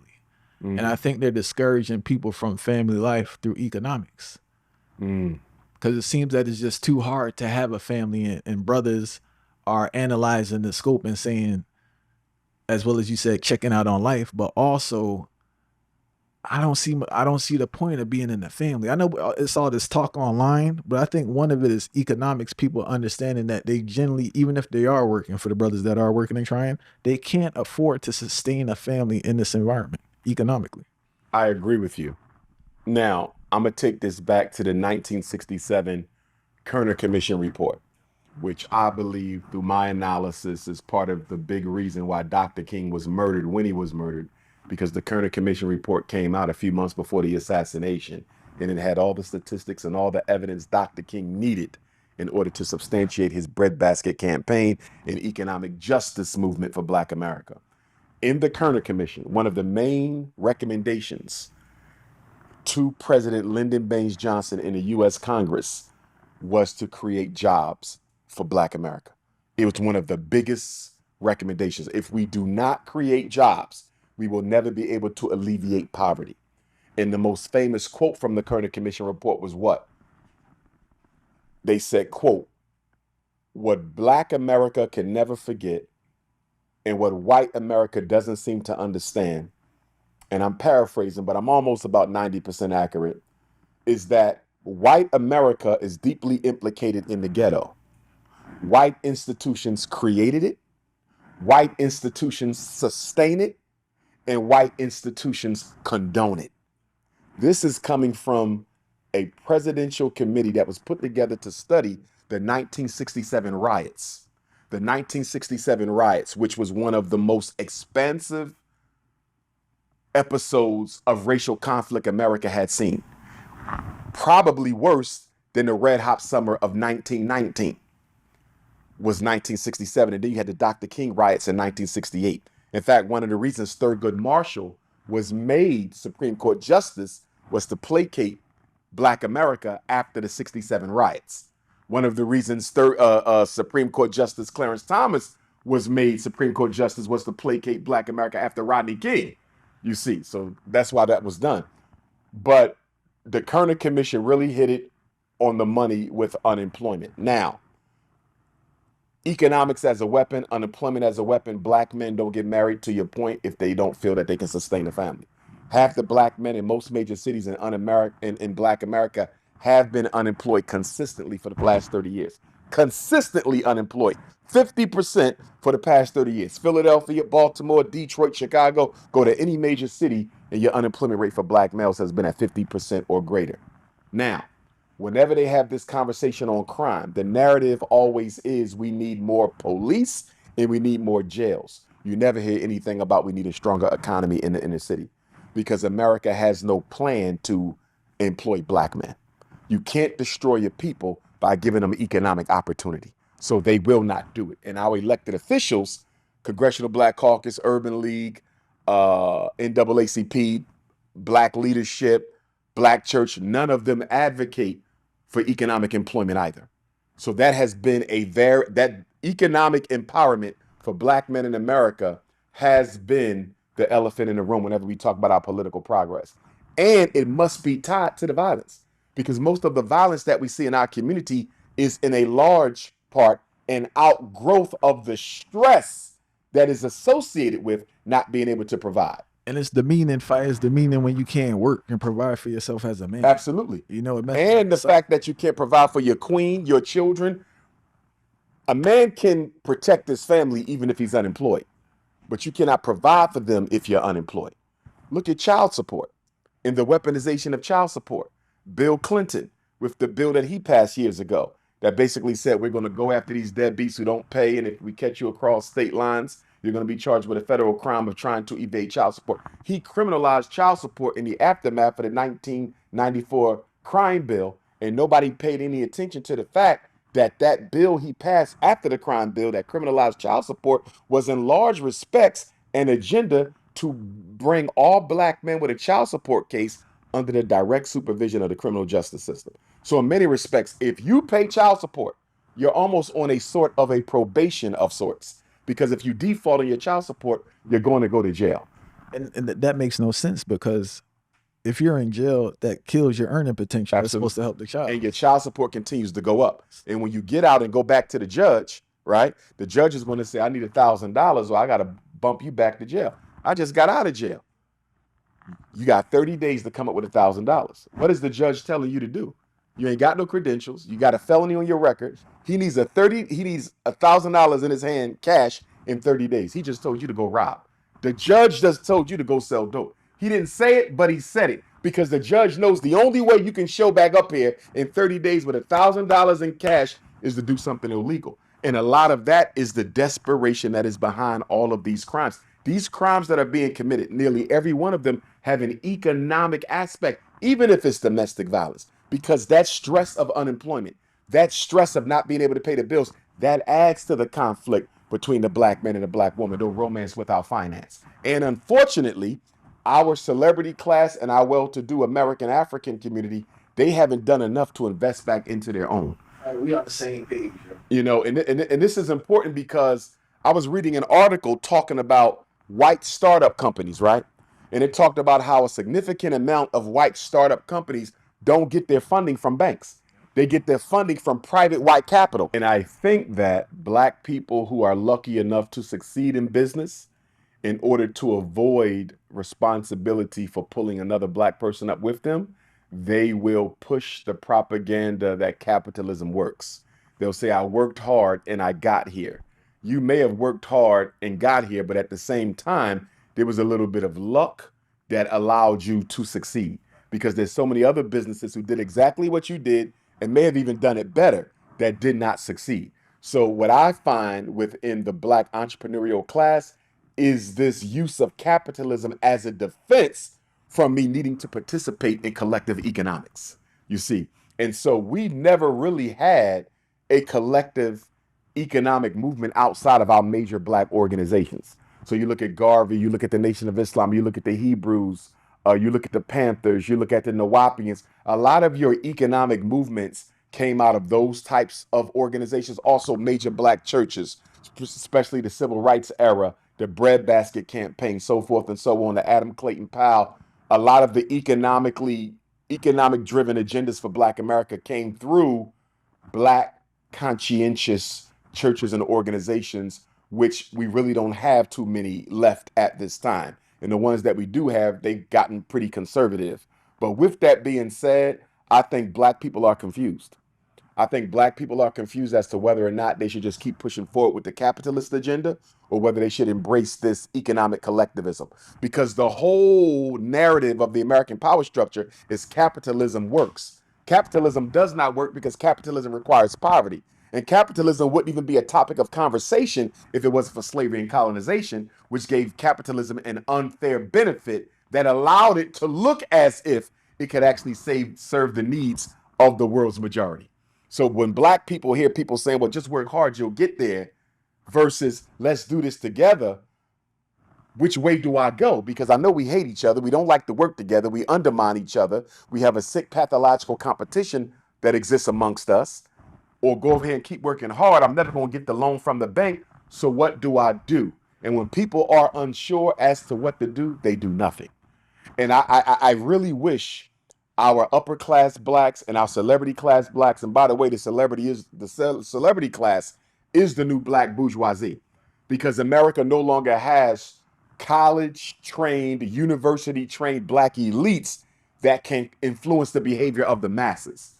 And talking about a negative situation that gave birth to a positive consequence, if such a thing could exist, the police genocide wave that began with the presidency of Barack Obama carried all the way through to now.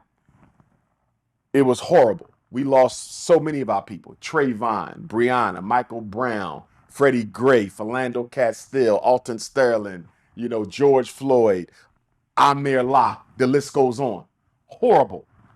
The one thing it did inadvertently was it showed Black America that most of your so-called leaders had no plan for liberation.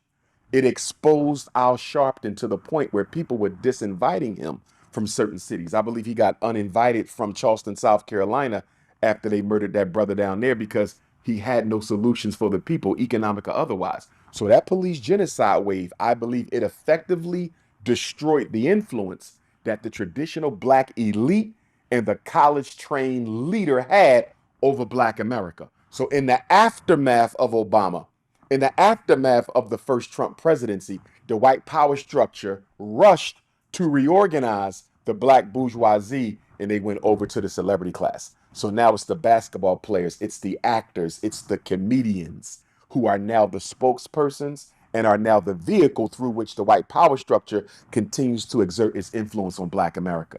The Black elites are the new Black bourgeoisie, which is more dangerous because our children actually look up to them and they want to emulate them. And most Black Americans could not really look, American Africans can't really fathom that these entertainers who they love and these actors who they love will actually work against their own best interests if they're called to do so.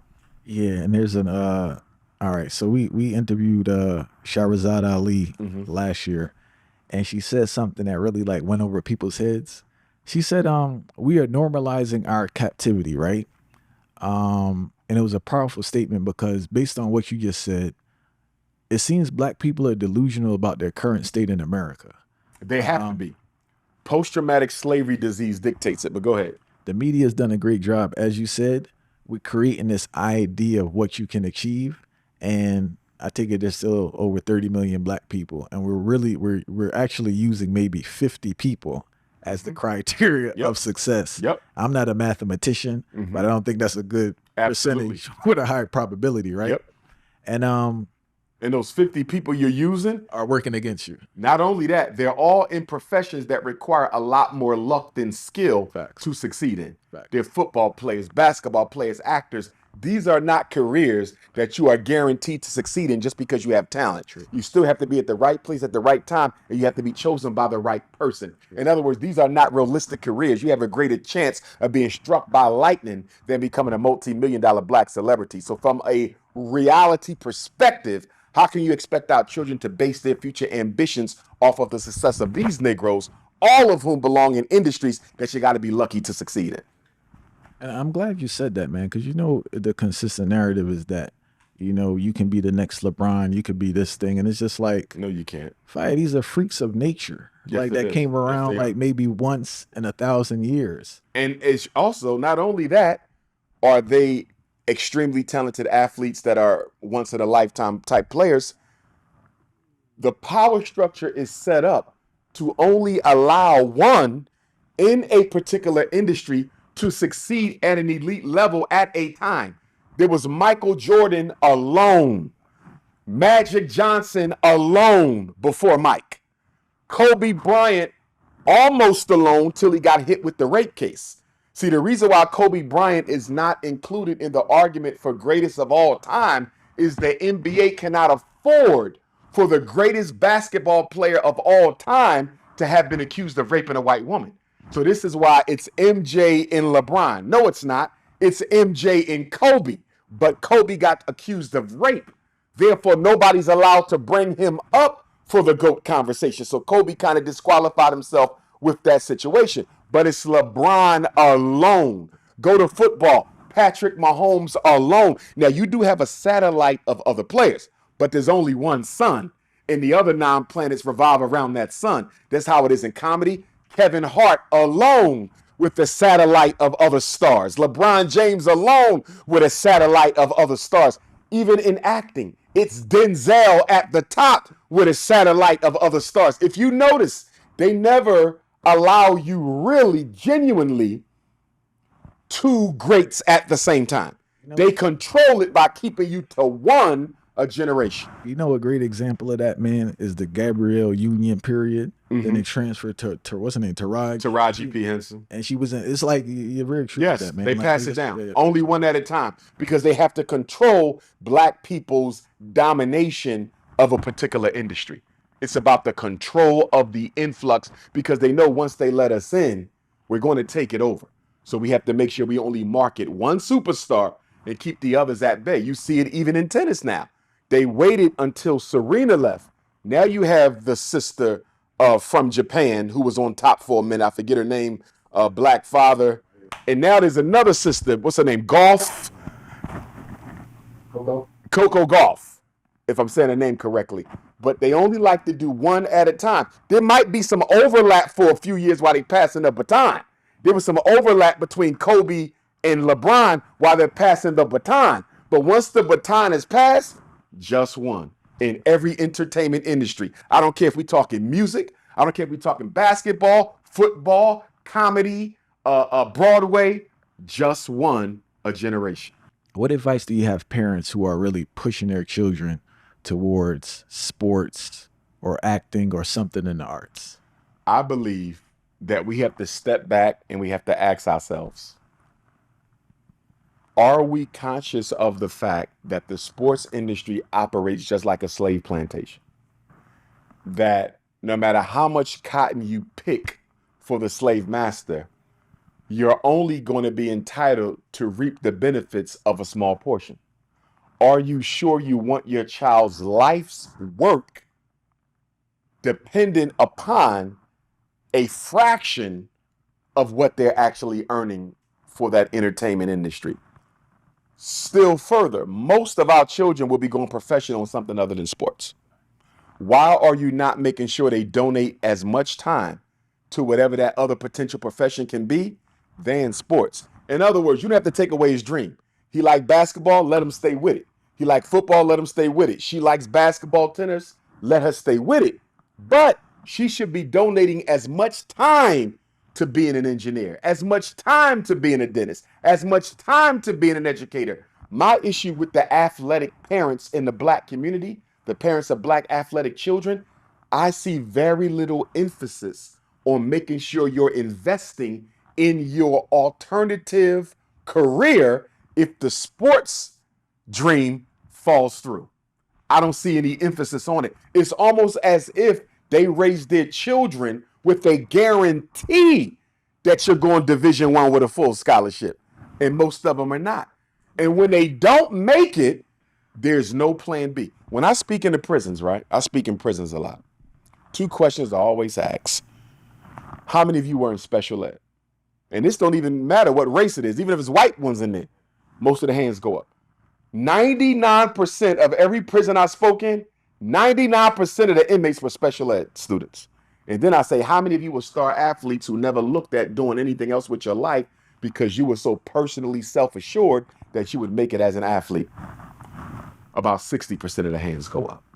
There is a direct relationship between black parents raising their children to be athletes and entertainers and future incarceration. Because not only do they put all their eggs in one basket, they develop a narcissistic complex about their talent level too that is out of touch with the reality. So it's not just I want to be a football player. I literally think I'm one of the greatest of all time at 16. And my mother and father, because of their narcissism as the parent of a student athlete, they feed my narcissism. And when I don't make it, my whole world is torn apart. And I want to touch on a couple of things you touched on. The first part in regards to the student athlete, I don't know if the parents gave up on life, but they're really trying to get a free ticket from this child financially. Some of them. Some of them, because if you hear the conversation in regards to even this whole idea of buying my mother a house, or I want to get this when you reach a certain thing, is kind of tricky. The child now, for a lot of brothers, their self-worth and the only attention they get from their community and their parents is through the sports, not through academics. I've seen that. So that kind of plays a role why they kind of go there, right? I believe we set our children up for failure by letting them entertain this belief that you're going to be a multi-million-dollar athlete, and to let them have that belief so early in life that it drives every waking moment of their existence. And I believe it's gotten to a point where it could be called a psychopathology in our community. The pursuit of sports success among student age American Africans, in my opinion, is a form of psychopathology. There is no balance. There's no reasonableness to it. There is no type of psychological insurance put in place by the parents or the community or these coaches, half of whom I don't feel should even be coaching, with the way in which they manage children, because for a lot of them, I've seen them destroy self-esteem. I've seen coaches destroy self-esteem. This is about wins and losses. It is not about character. It's not about team building. It's not about working together. It's about what you can do for me. And if you can't, I'll drop you. Not to evoke Deion Sanders, but I saw a little clip from one of the students who just entered the portal leaving Colorado. And he said something to the effect that he was never a person. I'm paraphrasing, but he said he never got to know me. I was not a person. I was just somebody who was here to help him look good or do better or something to that effect. Whether the charges are true or not, I don't know. But that speaks to that narcissistic sports personality where I don't see them as children. I'm not here to develop men. I'm here to develop athletes who can help me win. And when you're talking about black boys coming from broken homes with no dad, with a black coach, self-esteem already hindered, and you don't invest in him as a man, you destroy that child twice over. Because this year, I think I've seen more parents attack referees at games than I've seen at any time before in my life. Now, most of the ones I've seen were white parents attacking referees. But the point that I'm bringing up is America is a culture that is extremely competitive. Right. In fact, from a psychological perspective, and I'm probably evoking Queen Mother Ancestor Dr. Frances Cress Welsing when I bring this up, European culture is so competitive. In European culture, part of being healthy is the ability to dominate another force. Whether you're dominating in business, whether you're dominating on a golf court, whether you're dominating in religion by having the biggest congregation, there is a need to be a victor over someone in European culture as a pre-context of being a healthy individual. I think we've swallowed that whole to the point where I always have to be at odds with somebody to prove my worth. I have to win. Someone has to lose and someone has to win. That is a foundational aspect of European culture. And I think black people have swallowed it whole to the point where we don't feel happy and successful if we're not being victorious over another person. European culture is competitive. African culture is collaborative. I am because we are. We all win or none of us win. That's African culture. But we have gotten so far away from that I don't even know if we're even interested in practicing the principle of Ubuntu anymore. Speaking about European culture, right? We worship many celebrities who have European characteristics, right? In a recent interview, you said something that I observed during the initial release of the Diddy allegations. You were saying, paraphrasing, the issue is not about domestic abuse or sexual abuse. Collectively, we love to. All right, let me start from the top. All right. In a recent interview, you said something I observed during the initial release of the Diddy allegations. Paraphrasing, you said the issue is not about sexual abuse or domestic abuse being the elephant in the room. The Diddy situation is really about self-hate and the joy of seeing one of us who is successful by the criteria of capitalism being destroyed. And the question I have is, like, there's always an outrage about stuff, right? But if people were really outraged, they wouldn't forget it and move on so quickly. And it seems like everything we're outraged about dies off in like 3 days.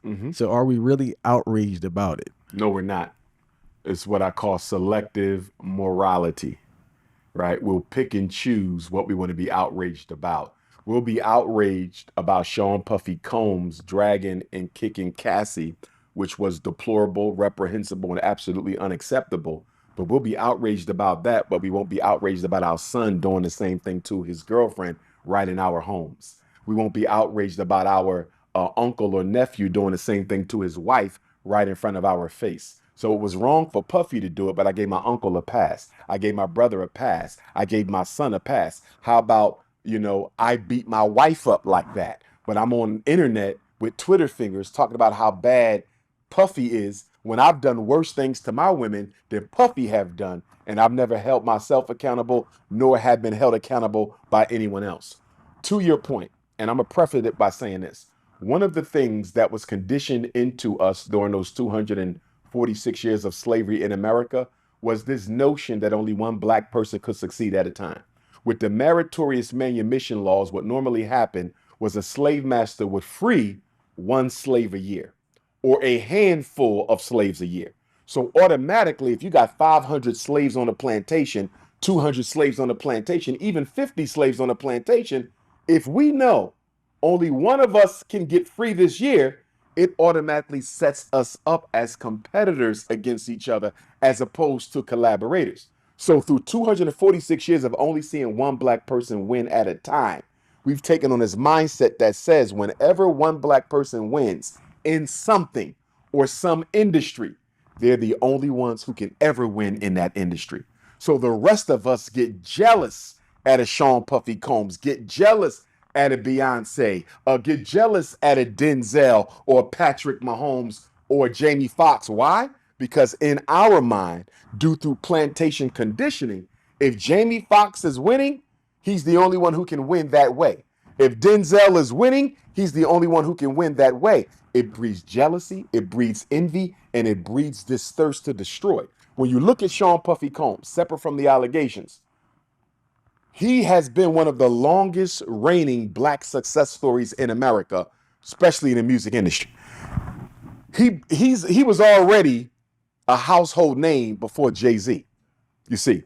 So when he fell from grace, a lot of black people applauded it, not because he attacked Cassie, but because I don't want to see black people win if I'm losing.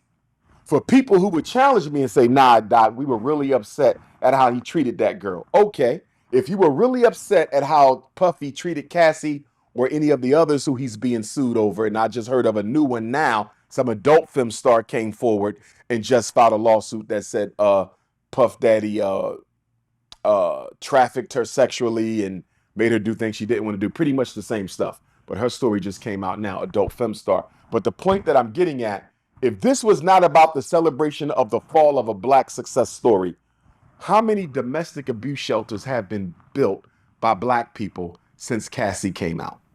Since that footage in the hallway by the elevator, how many domestic abuse shelters have we built for black women? Because we know black women are 3 times as likely to be murdered by their spouse. Where are the domestic abuse shelters? I don't see none. All of these celebrities that are saying this was so wrong what Puffy did, and it was. How much money have you put towards domestic violence issues in the black community? In other words, don't just show me emotion, show me action directly aimed at addressing a problem you claim to care about. We ain't done nothing. And we ain't going to do nothing because most of the domestic abusers in black America are not on Broadway or Hollywood. They're walking around the black community every day. But more than anything, what I couldn't understand is that all these people had these stories about what they observed Diddy doing, right? And it seems that you kept quiet because you were They either aided and profiting abetted it. from it, You were winning. or you were trying to stay in good graces with this Yep. man. And now Yep. you're no longer. That's no longer the situation. Now you Yep. choose to talk. It's the same thing with R. Kelly. Look at all those parents who gave their daughters to this man and said nothing for years. You thought your daughter was going to become a megastar.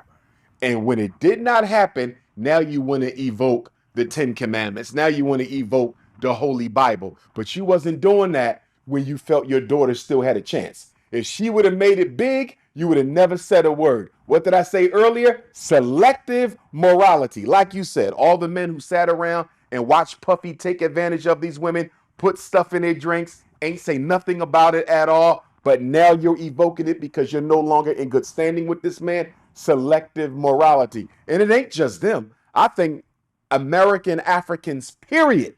I think African people globally, period, because we've been influenced so much by European society, thought, and culture. I believe that most of us operate on selective morality. We don't have principles for the sake of principles no more. My principle only goes as far as it guarantees me an opportunity with somebody.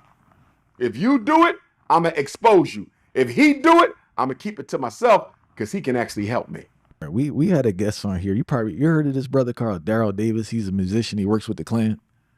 Ku Brother, Klux Klan? yeah, yeah, you know. No, I never Oh heard of man, that. so it's a brother Daryl Davis. They have a documentary out. So Wait a minute, the brother with the big hair, dark skin? No, he no, did like a man. CNN special on the KKK. No, he don't have big hair though. He's a heavy set guy. He's a Is that musician. him? He's a rock and roll musician. He don't have a show. No, no, no, no. Okay, That's this some ain't other him. brother. This ain't him. This He ain't him. he goes around. I don't want to say he doesn't say he converts Ku Klux Klan, but he talks to him, bro, and they leave, and he takes their robe and like he's friends with him, right? But Okay. nonetheless, the reason I'm bringing him up is that a lot of the members of Ku Klux Klan have always been talking about this race war that's coming from in 2042. They've been saying this since like the 90s, right? Okay. And the reason they say is that because at that point, I guess the population would exceed, they would officially become the minority. The miracle All minority. right. Okay. But I've been observing a lot of stuff lately, and it's not 2042, specifically the rise of racist behavior amongst white children, Mm. right? And a lot of Mm-mm. times when we observe these actions, the critique is on the child, but like, let's be for real.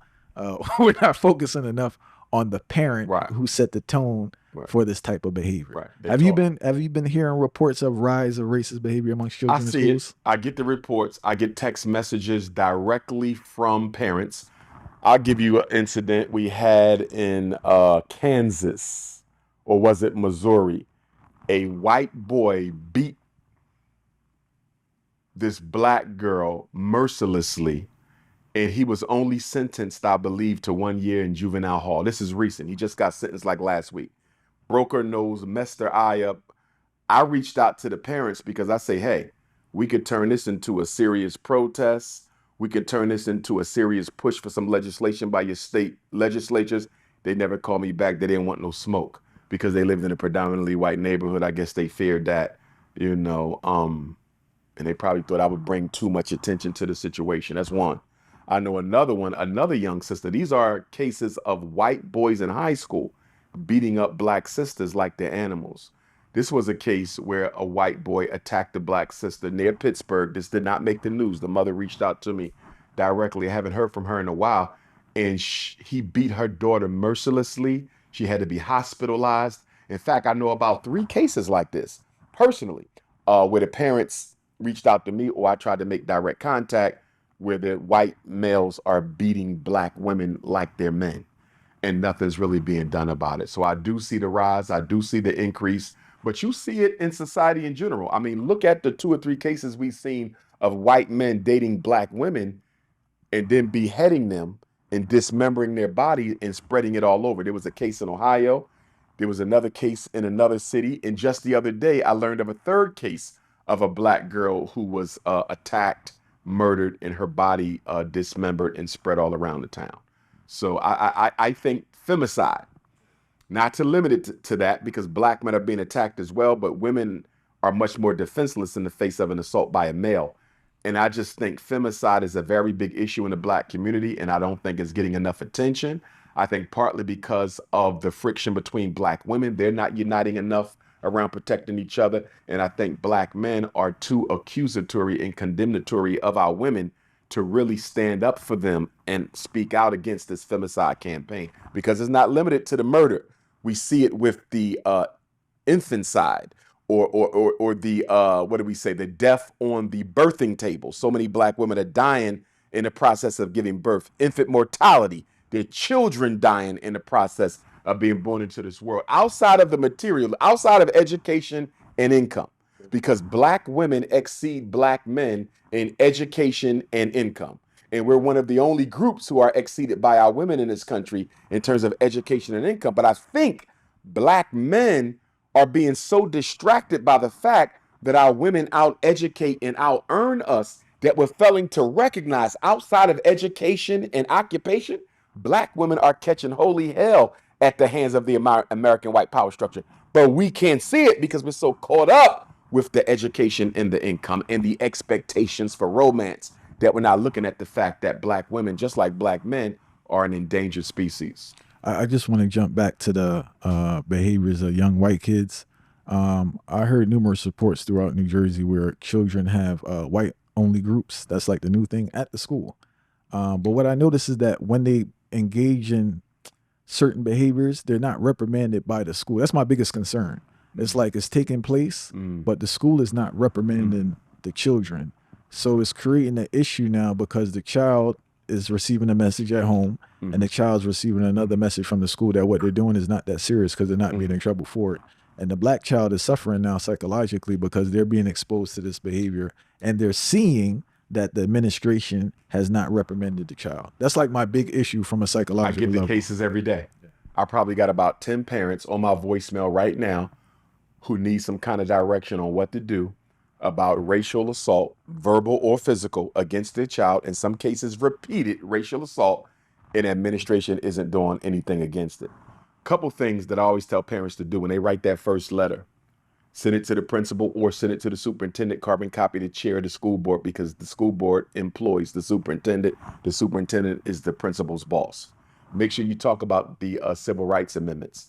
Make sure you talk about the civil rights bill.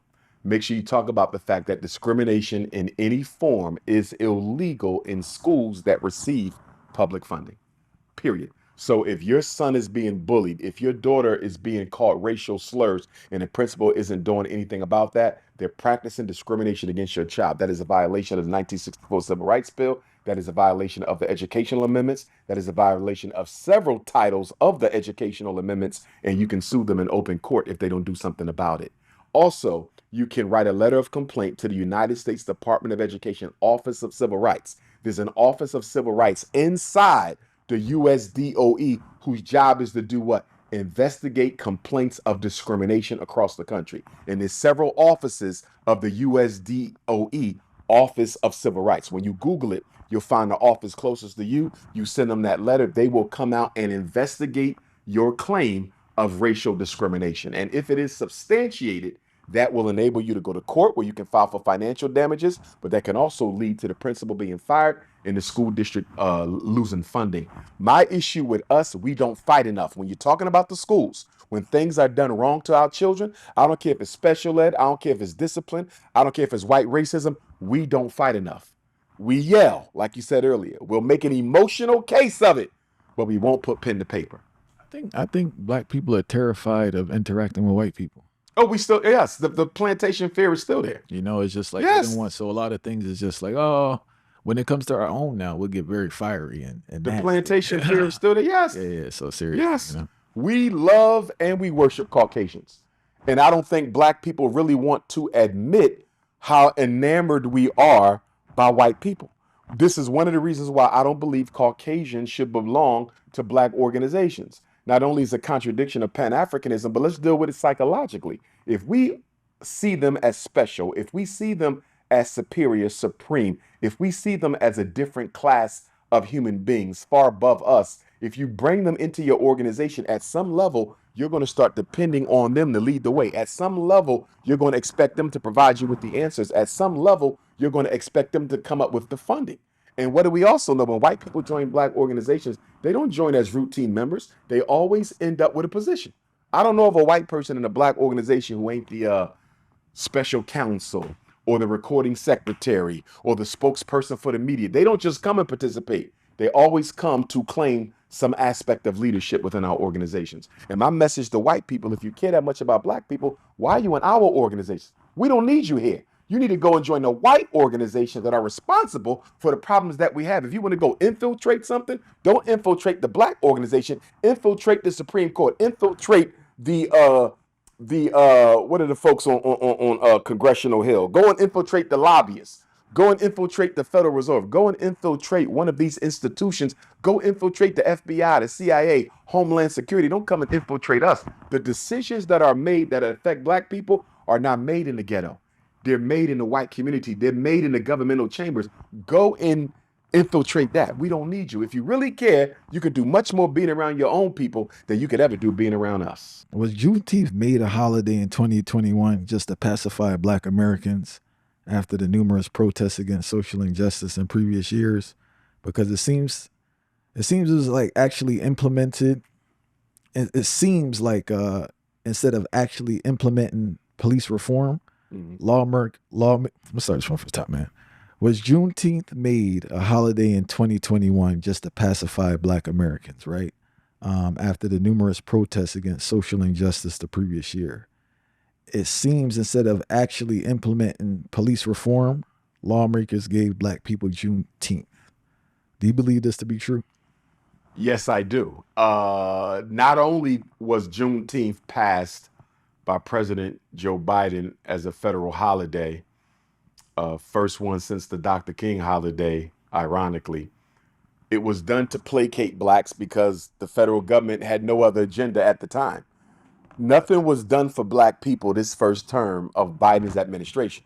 So Juneteenth was a convenient way of saying to black America, we care, but we're not going to do anything for you.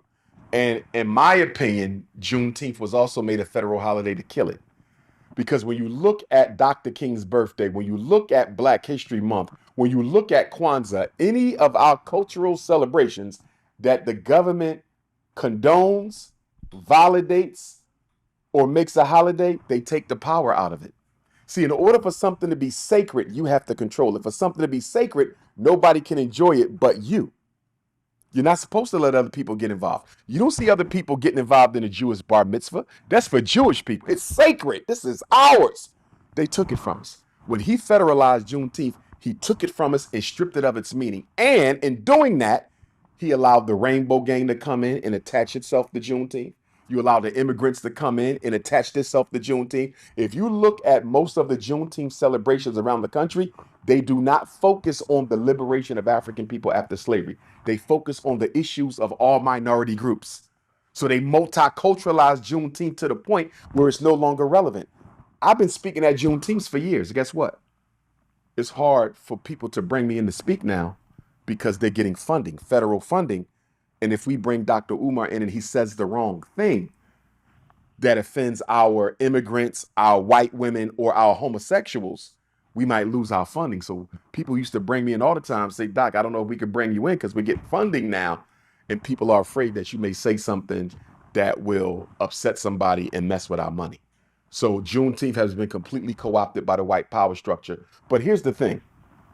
Juneteenth was not originally called Juneteenth. It was called Freedom Day. Our ancestors went into Texas to liberate those last remaining enslaved Africans because they knew that they had not yet gotten the word. So U.S. colored troops and independent militias of black men that were formed during Civil War. They were black men who organized themselves into independent militias to fight for freedom. This wasn't under the states, and this wasn't under Abraham Lincoln or Ulysses S. Grant. We're going to organize and we're going to fight against slavery on our own. So when word got out that there was Africans still being held, it wasn't that they didn't hear about Juneteenth. They knew is that their slave masters refused to release them. So black men decided to march into Galveston and liberate all the Africans they could find in Texas. General Gordon Granger coming in and issuing Special Order Number 3 that gave freedom to emancipation, that was really just a legal formality because the black men were already there fighting to liberate their own. Juneteenth was us. It wasn't the government. The government came in after the fact. But here's the point that I think people miss. 1863, with the Emancipation Proclamation, Abraham Lincoln technically freed nobody because everybody you freed was a part of the Confederacy who had already seceded from the Union and considered themselves an independent country. So the Emancipation Proclamation really carried no weight, except if you was an enslaved African in Confederate territory and say, hey, Abraham Lincoln said, I'm free, I'm going to do whatever I can to escape. But we were already escaping anyway.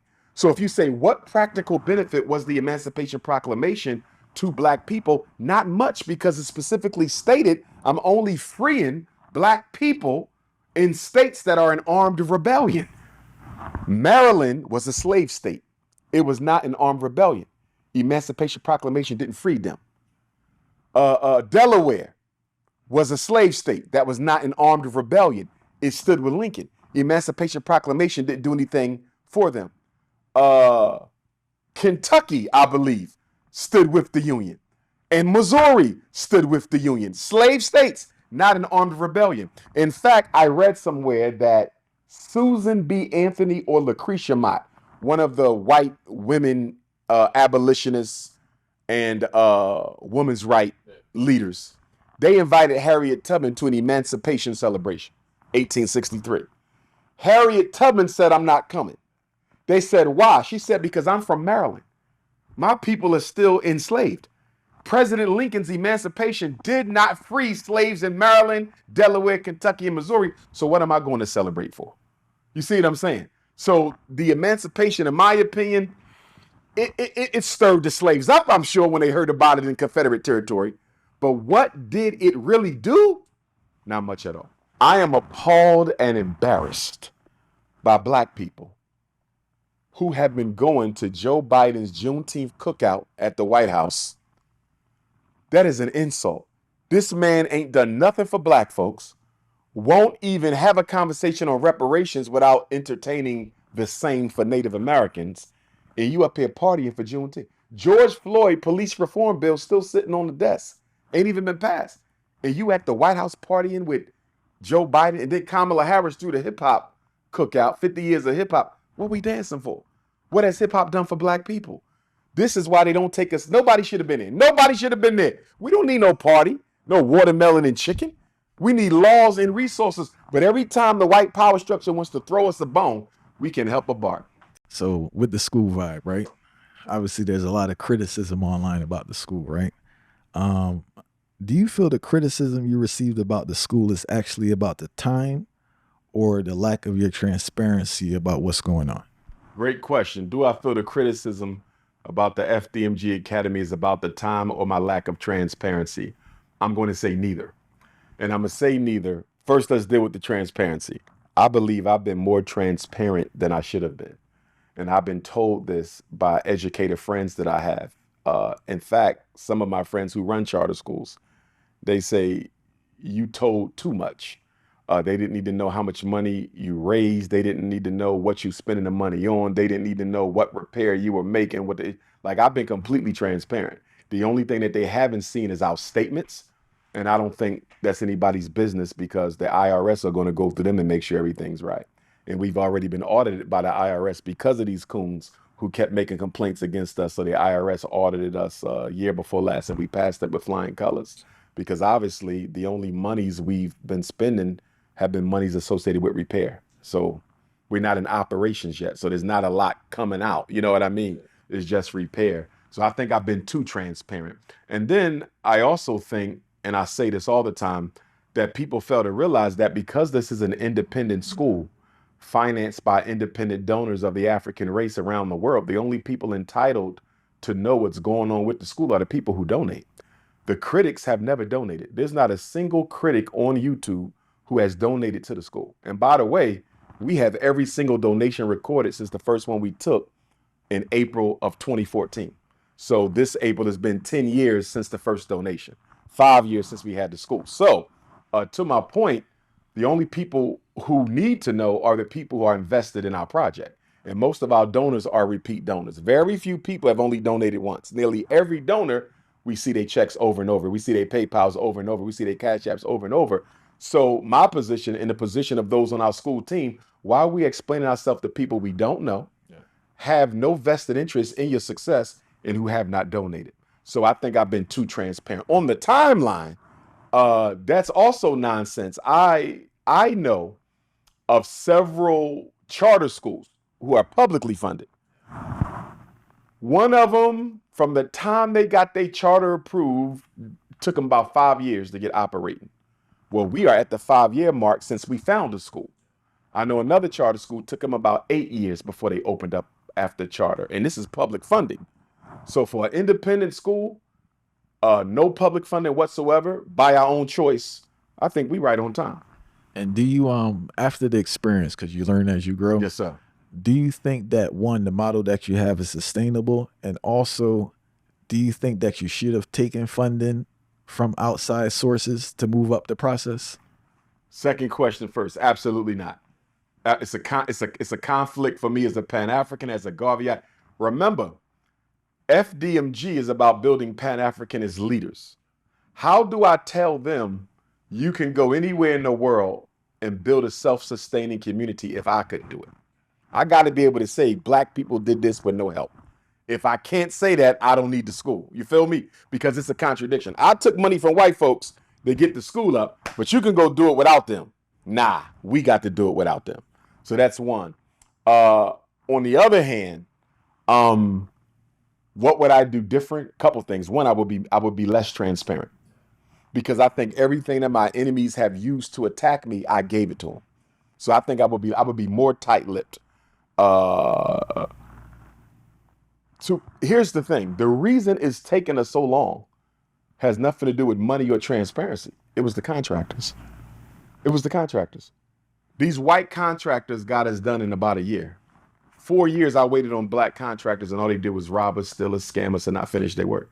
We would have been open 3 years ago. It's the contractors. We had no control over that. We're in the second smallest state, trying to use only black people in the second smallest state in a city that requires you to not only be licensed in Delaware, but licensed in Wilmington. You got to be double licensed. So you're talking about the pool of people you can pull from. If that school was in Jersey, if I was anywhere else, I believe we would have been operating because I got more contractors I can pull from. You messing me over with the plumbing? I got 100 more brothers in Jersey who can do it. You feel me? You messing me over with the HVAC? I got 100 more brothers in Detroit who can do the HVAC. I always say we have the best situation in the worst location. Not in terms of the people. We get nothing but love for Wilmington, Delaware. I love my Wilmington, Delaware supporters. I mean, in terms of situation, I mean the small pool of available contractors we can pull from.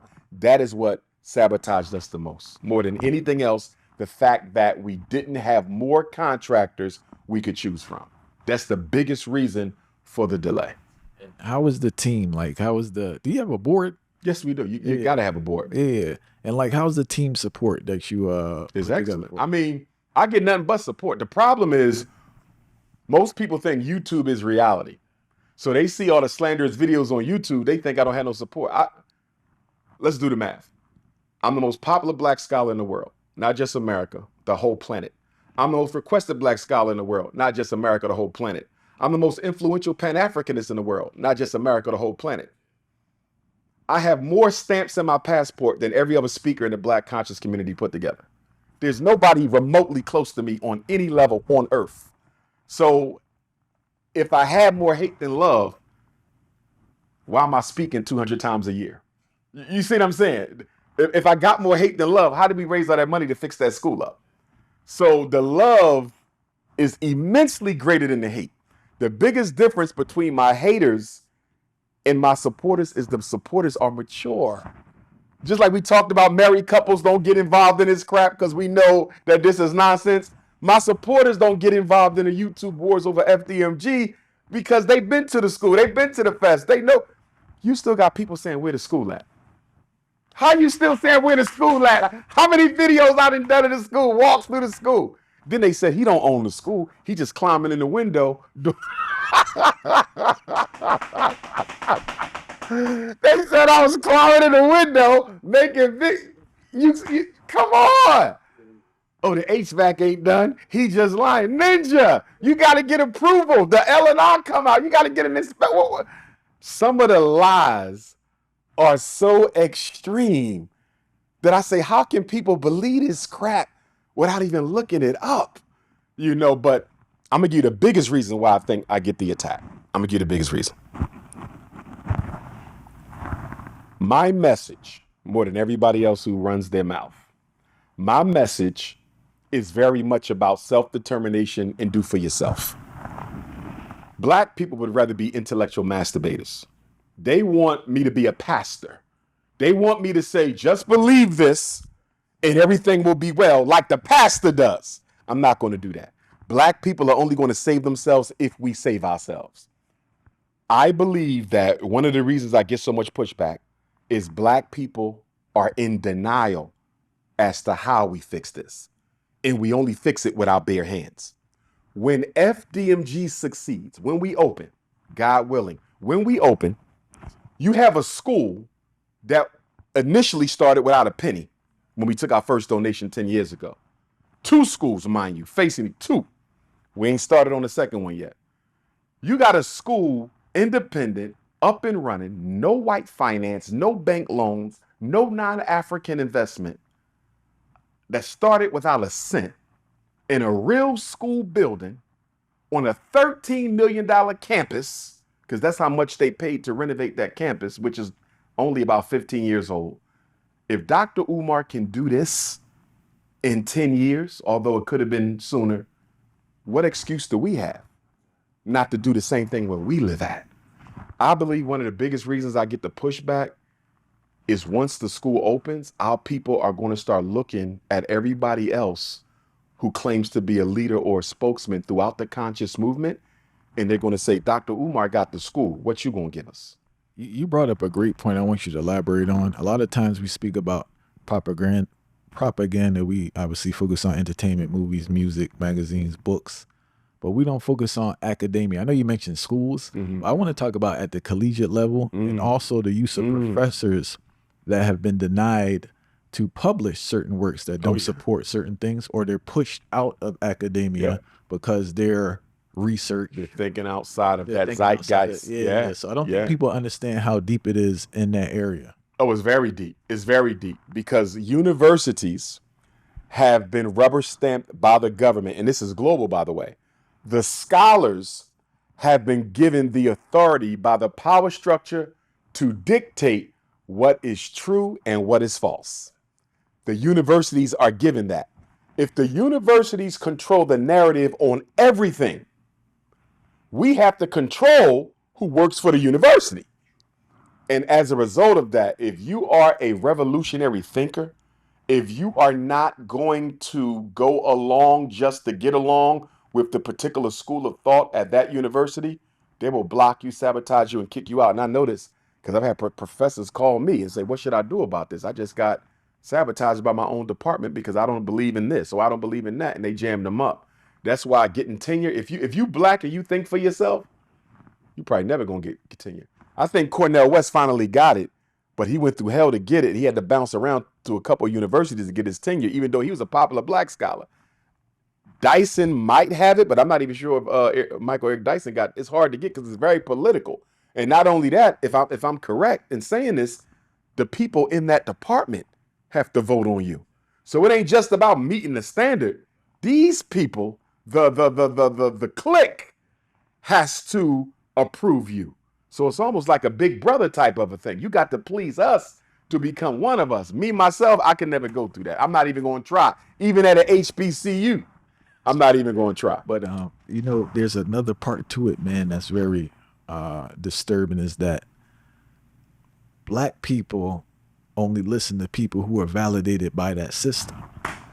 So once you're not validated by that system, they disregard you, even though you're brilliant. Yes. Because and you're kicked out of the system, as you mentioned earlier, because of your views. So it's tricky in a sense now, because if you're a black scholar now and you're not accepted by the system, black people are less likely to accept you. Facts.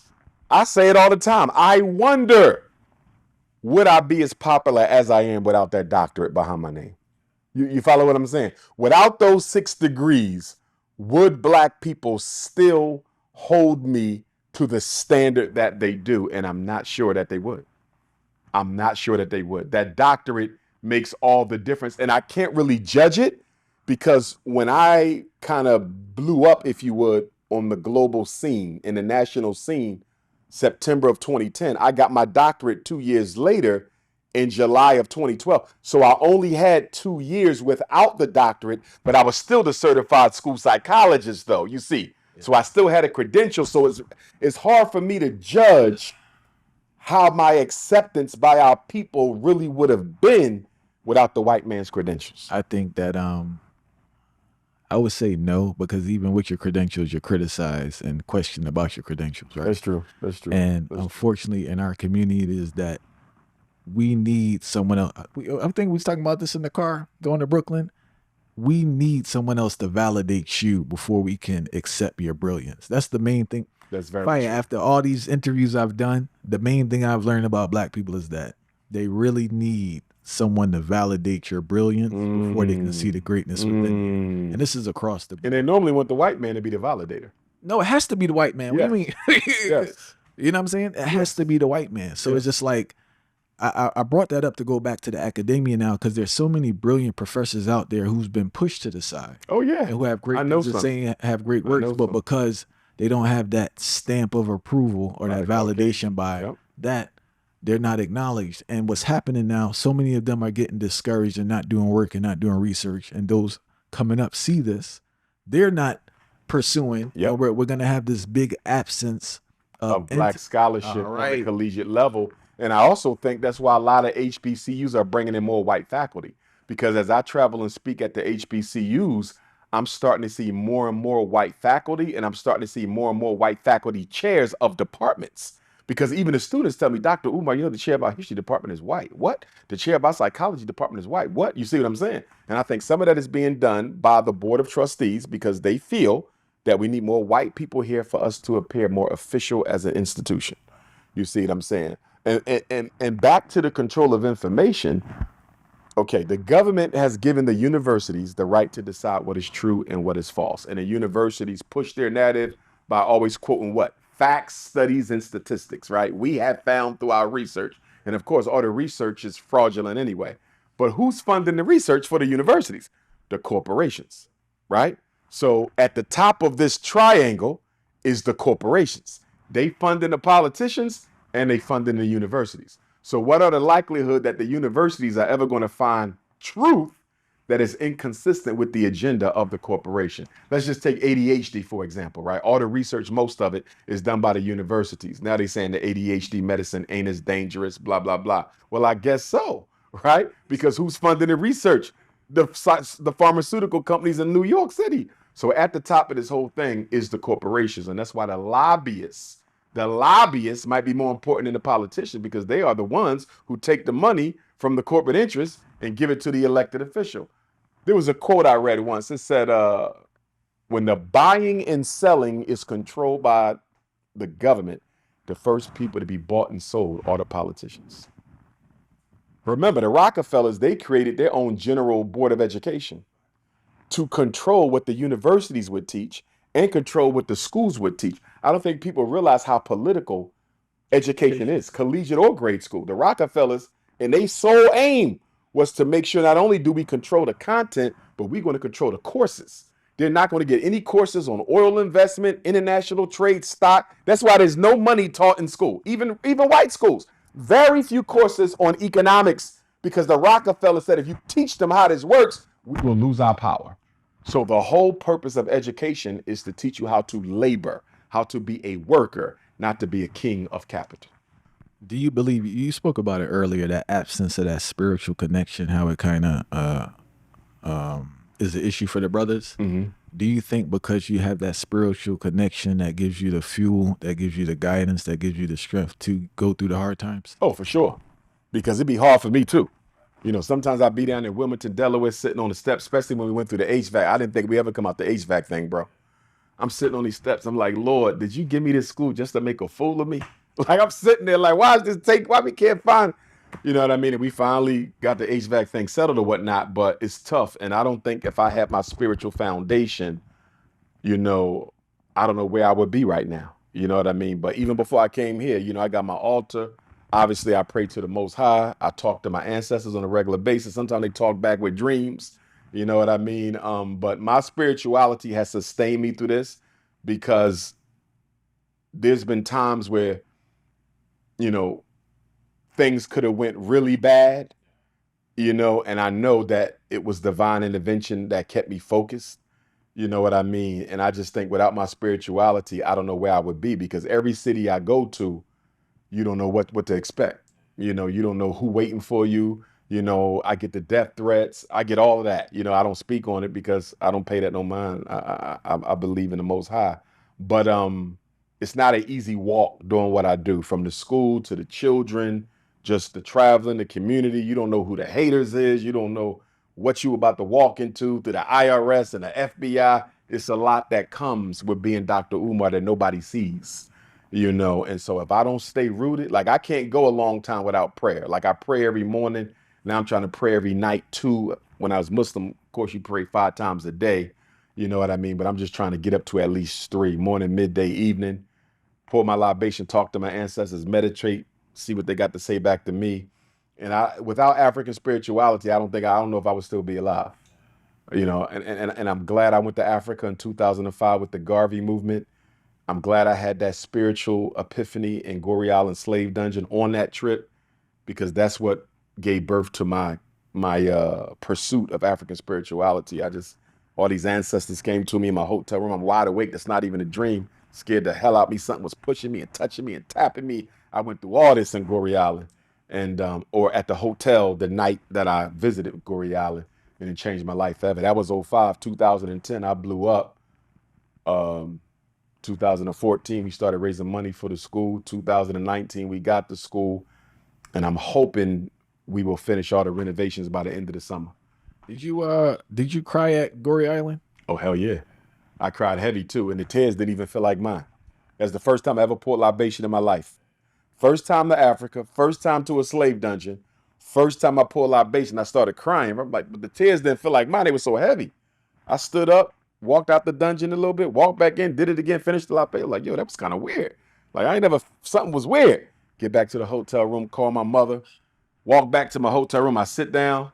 It's still daylight out, about an hour before sunset. All of a sudden, I start hearing screams and chains and whips and all this stuff. I'm wide awake. I'm woke, sitting on the bed. And then as it got dark outside, it got more intense. The noises got louder. And then something started tapping me in my third eye, just like this. I'm like, oh, shit. I'm not drunk. I don't drink. I don't smoke.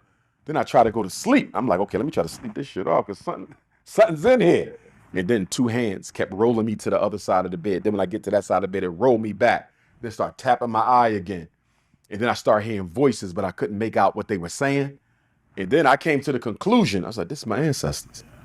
I don't know if it's good or bad, but this is my ancestors. So then at about 3, 4 in the morning, I got so tired of going through this for 5 hours. It felt like, in retrospect, it felt like an initiation. It's like they were initiating me into the ancestor society. And then finally about 4 in the morning, I said, I know this is y'all, but I'm scared. I'm tired. Let me go to sleep, please. And then slowly they dissipated. Then when I woke up, I walked out into the village because we stayed in the rural section of Peking, Senegal. So, you got the lambs and the goats running around. So I'm talking to the brothers. I'm like, yo, can I tell y'all what happened to me last night? And I broke it down. They say, that always happens to a lot of y'all when y'all come over here. They say, you're not the first person. He said, y'all go into that dungeon. A lot of y'all go through that. So then that was '05. 2011, I go to Oyo Tunji African Village for the first time. That's when Chief Olaitan, he's now an ancestor, he did the divination. And he said, you didn't go to Africa for the Garvey movement. You thought you went to Africa for the Garvey movement. He said, your ancestors set that whole thing up for you to come back home because they've been waiting for you this whole time. He said, what happened in the hotel room, that was a party. He said, they actually threw you a celebration to come back home. And I've been E5 ever since. And I give you one more thing to go along with that. Goree Island, I'm going to stay with that. So that was '05, right? I go back to Goree Island in 2016. 15 to 16, 10 years or 11 years later, right? I had a pair of swim trunks that I bought in Philly, but they were kind of tight. I said, I need some looser trunks. We go to the Goree Island, right? We about to have lunch on Goree Island. I got on these blue swim trunks with a white stripe, Polo Beverly Hills Club, but they were tight. Guess who's standing in the door of the gift shop on Goree Island with the same trunks I'm wearing, same brand, same color, same stripe, the size I need? It was a brother cell. He's standing in the door like this. I'm sitting there about to eat. What the fuck? I go over there. I'm wearing them. I bought mine in Philly. He's in Goree Island with the trunks that I need. The whole time I'm complaining on the trip, my trunks, he got the same trunks, same color, same brand. That ain't no coincidence, bro. That was the ancestors let me know we still here. Yeah, that's why I tell people to go home. And that's why when I see all these American Africans with this whole, I'm a Native American, again, just like with the Hebrew, you may have some Native American blood. My grandmother, her grandmother or great grandmother was Native American. And if you saw my grandmother, you could see it. You know what I mean? But that don't stop you from being African because once again, you got 64 greats. Okay, so if you got 2 natives, you got a few Hebrews, you got a few Caucasians, most of them are still going to be African. So how y'all getting off talking about you never came from Africa and you look just like an African? The only people in the world who look like Africans are Africans. Okay, but you got this. But here we go again. That self-hate. I don't want to be black, so let me try to call myself this, call myself that. I'm indigenous. I'm Aboriginal. Well, first of all, both of those words came from white men, and neither word is older than the word Africa. So what are we talking about here? We always trying to run away from who we are. And my thing to people like the Honorable Marcus Garvey said, you can't name yourself out of oppression. You can't philosophize yourself out of oppression. You got to struggle and work your way out of oppression. They think if I call myself a Native American, your problems are going to be gone. No, they're not, because white folks know who you are. Everybody knows who you are but you. And Umar, we want to thank you for the reasoning. No problem, man. Serious Glad to thing, be man. here. Yeah, Glad a to be here. serious thing. Cool, cool, cool.